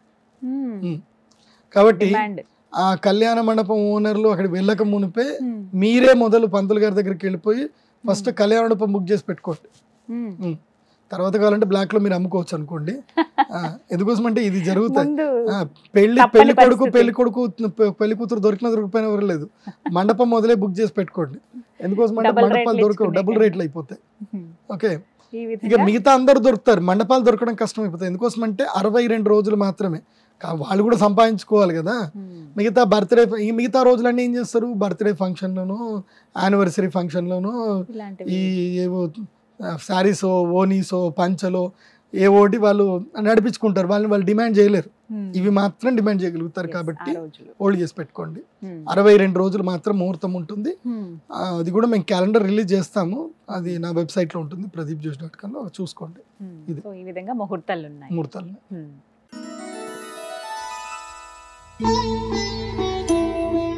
గురుగారు, మరి క్రోధినామ సంవత్సరంలో ఏ నదికి పుష్కరాలు వస్తున్నాయి? ఎక్కడికి మేము వెళ్ళి పుణ్య స్నానాలు ఆచరించాలి మరి ఈ సంవత్సరం? ఈ సంవత్సరము మే 1వ తారీఖు రోజున గురుగ్రహము వృషభ రాశి లోపలికి ప్రవేశిస్తున్నాడు. ఎప్పుడైతే గురుగ్రహం వృషభ రాశిలో సంచరిస్తాడో అప్పుడు నర్మదా నదికి పుష్కరాలు వస్తాయి. నర్మదా నది అంటే చాలా మహాద్భుతమైన నది. ఎంత అద్భుతమైన నది అంటే మీ అదృష్టం నిజంగా నర్మదా నదిలో స్నానం చేయాలంటే. ఎందుకోసం అంటే భారతదేశంలో స్వతసిద్ధంగా శివలింగాలు తయారయ్యే నది అదొక్కటే నది, నర్మదా నదులు. నర్మదా నదిలో బాణలింగాలు తయారవుతాయి, ఏ నదిలో కూడా తయారవు. కానీ నర్మదాని నది అనరు, నదము అంటారు. అంటే తూర్పున పుట్టి పడమటలో వెళితే, పడమట సముద్రంలో కలిస్తే, అరేబియన్ సముద్రంలో కలిస్తే దాన్ని నదము అంటారు. పశ్చిమ కోణంలో పుట్టి తూర్పు బంగాళాఖాతంలో కలిస్తే దాన్ని నది అంటారు. ఇది డిఫరెన్సియేషన్ తెలుసుకోవాలి. కాకపోతే నేను వ్యవహారంలో నది అని చెప్తున్నాను. సో నర్మదా నదమునకు పుష్కరాలు ఉన్నాయి. అయితే ఈ నర్మదా నది గొప్పతనం చెప్తాను, జాగ్రత్త వినండి. ఈ పుష్కరాలప్పుడు మీరు వెళితే వెళ్ళండి, తర్వాత వెళ్ళండి, దీని యొక్క గొప్పతనం తెలుసుకొని వెళ్ళండి. నర్మదా పరిక్రమ అని ఒక అద్భుతమైన దీక్ష ఉంటుంది. నర్మదా పరిక్రమ. ఇది 2300 కిలోమీటర్ల పర్యంతం ఉంటుంది. దీని మీద మీరు విషయం వీలైతే కనుక ఒక స్పెషల్ ఎపిసోడ్ చేయండి, నర్మదా పరిక్రమ గురించి చెయ్యండి. చాలా మంది చూస్తారు, చాలా మంది తెలియదు ఇది. నర్మదా పరిక్రమం ఎవరైతే కనుక తమ జీవితంలో చేస్తారో ఇంకా వాళ్ళ జీవితంలో వాళ్ళకి పునర్జన్మ ఉండదు. అది సాక్షాత్తు శివుడు వరం ఇచ్చేశాడు. నర్మదా నది, నర్మదా తల్లి ఆమె శివుడి గురించి ప్రార్థన చేస్తే ఆమె పుణ్య నదిగా అవతారం ఎత్తుతావు అని చెప్పి ఆమెకి అనుగ్రహించాడు. ఎవడు? శివుడు. అనుగ్రహించినప్పుడు నా పుణ్యత్వాన్ని నేను ఎలా నిరూపించుకోవాలి శివ, అందరికీ తెలియాలి కదా, గంగామాత కన్నా నేనైతే గొప్పదాన్ని కాదు, నా గురించి కూడా తెలియాలి కదా అందరికీ అంటే, నేను ప్రత్యక్ష సాక్షి అవుతాను, నువ్వు మహా గొప్పదానివి, నీ యందు ఎవరైతే స్నానం చేస్తారో వాళ్ళకి సమస్త పాపాలు పోతాయి అని చెప్పడానికి, నేను నీ యందు ఎప్పుడు ఉంటాను అని చెప్పడానికి నర్మదా నదిలో బాణలింగాలు తయారవుతుంటాయి. అంటే గుండ్రటి లింగాలు తయారవుతూ ఉంటాయి. మీరు గూగుల్లో కొట్టండి, నర్మదా బాణలింగం అని కొడితే వస్తుంది. అవి ఎట్లా చెక్కినట్టుగా ఉంటాయి. మనుషులు మనం చెక్కినా అంత అందంగా రావు. అంత అందంగా నర్మదలు శివుడు తయారైపోతాడు. నర్మదా నదియే చెక్కుతుంది శివుడిని. అందుకే నర్మదా నది శివునికి అత్యంత ప్రీతి పాత్రురాలు, శివభక్తురాలు. అందుకే నర్మదా నదికి వెళ్ళి మీరు ఏది కోరుకున్నా కోరిక తీరుతుంది. నాకు ప్రత్యక్ష అనుభవం. నర్మదా నది చాలా గొప్పది. ఈ నర్మదా పరిక్రమం చేస్తే చాలా అదృష్టం. తర్వాత పుష్కరాలు వస్తున్నాయి కదా, మరి ఏం చేయాలి అంటే 1వ తారీఖు నుంచి 12వ తారీఖు వరకు పుష్కరాలు ఉంటాయి. మే 1 నుంచి 12వ తారీఖు వరకు పుష్కరాలు. మనకి తలనొప్పికి వచ్చేసి ఇప్పుడు ఎలక్షన్ కోడ్ వచ్చింది, మీరు డబ్బులు పట్టుకొని పోలేరు కాబట్టి క్యాష్ ఎక్కువ పట్టుకొని పోకండి. పోయిన చోట్ల చెకింగ్ చేస్తూ ఉంటారు. పర్ హెడ్ 40,000 మాత్రం పెట్టుకోండి. ఎంతమంది? Per head 40,000. అంతకన్నా ఎక్కువ క్యారీ చేస్తే, 50,000 కన్నా ఎక్కువ క్యారీ చేస్తే మీ డబ్బులు లాక్కొని లోపల వేసేస్తారు. అది బాగా గుర్తుపెట్టుకోండి. సో పుష్కరాలకి ఎక్కడ ఉంటుంది నర్మదా నది అంటే మధ్యప్రదేశ్లో ఉంటుంది. అందులోనూ ఓంకారేశ్వరు చాలా శ్రేష్టమైంది. ఓంకారేశ్వర జ్యోతిర్లింగం ఉంటుంది. అక్కడనే మీకు ఉజ్జయిని మహాకాళేశ్వరుడి జ్యోతిర్లింగం కూడా ఉంటుంది. కాకపోతే ఉజ్జయిన్లో నర్మదా నది లేదు. నర్మదా నది ఓంకారేశ్వరం ఉంది. కాకపోతే ఓంకారేశ్వరము చాలా లోతుంటుంది.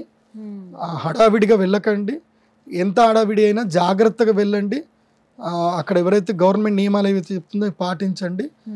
ఎందుకోసం అంటే క్రౌడ్ విపరీతంగా ఉంటుంది 1 నుంచి 12 తారీఖు వరకు. ఎట్టి పరిస్థితుల్లో సేఫ్టీగా ఈ సేఫ్టీ జాకెట్స్ మనకి అమెజాన్లోనూ దొరుకుతాయి. మనకి 100-200 రూపాయలకి దొరుకుతాయి. మీ సేఫ్టీ జాకెట్స్ కొనుక్కొనే వెళ్ళండి. ఎందుకోసం అంటే ఓంకారేశ్వరంలో నది చాలా లోతు ఉంటుంది. దాదాపుగా 60 అడుగుల నుంచి 100 అడుగుల లోతు ఉంటుంది. అక్కడ నీళ్ళు, అక్కడనే బ్రిడ్జ్ కూడా ఉంటుంది.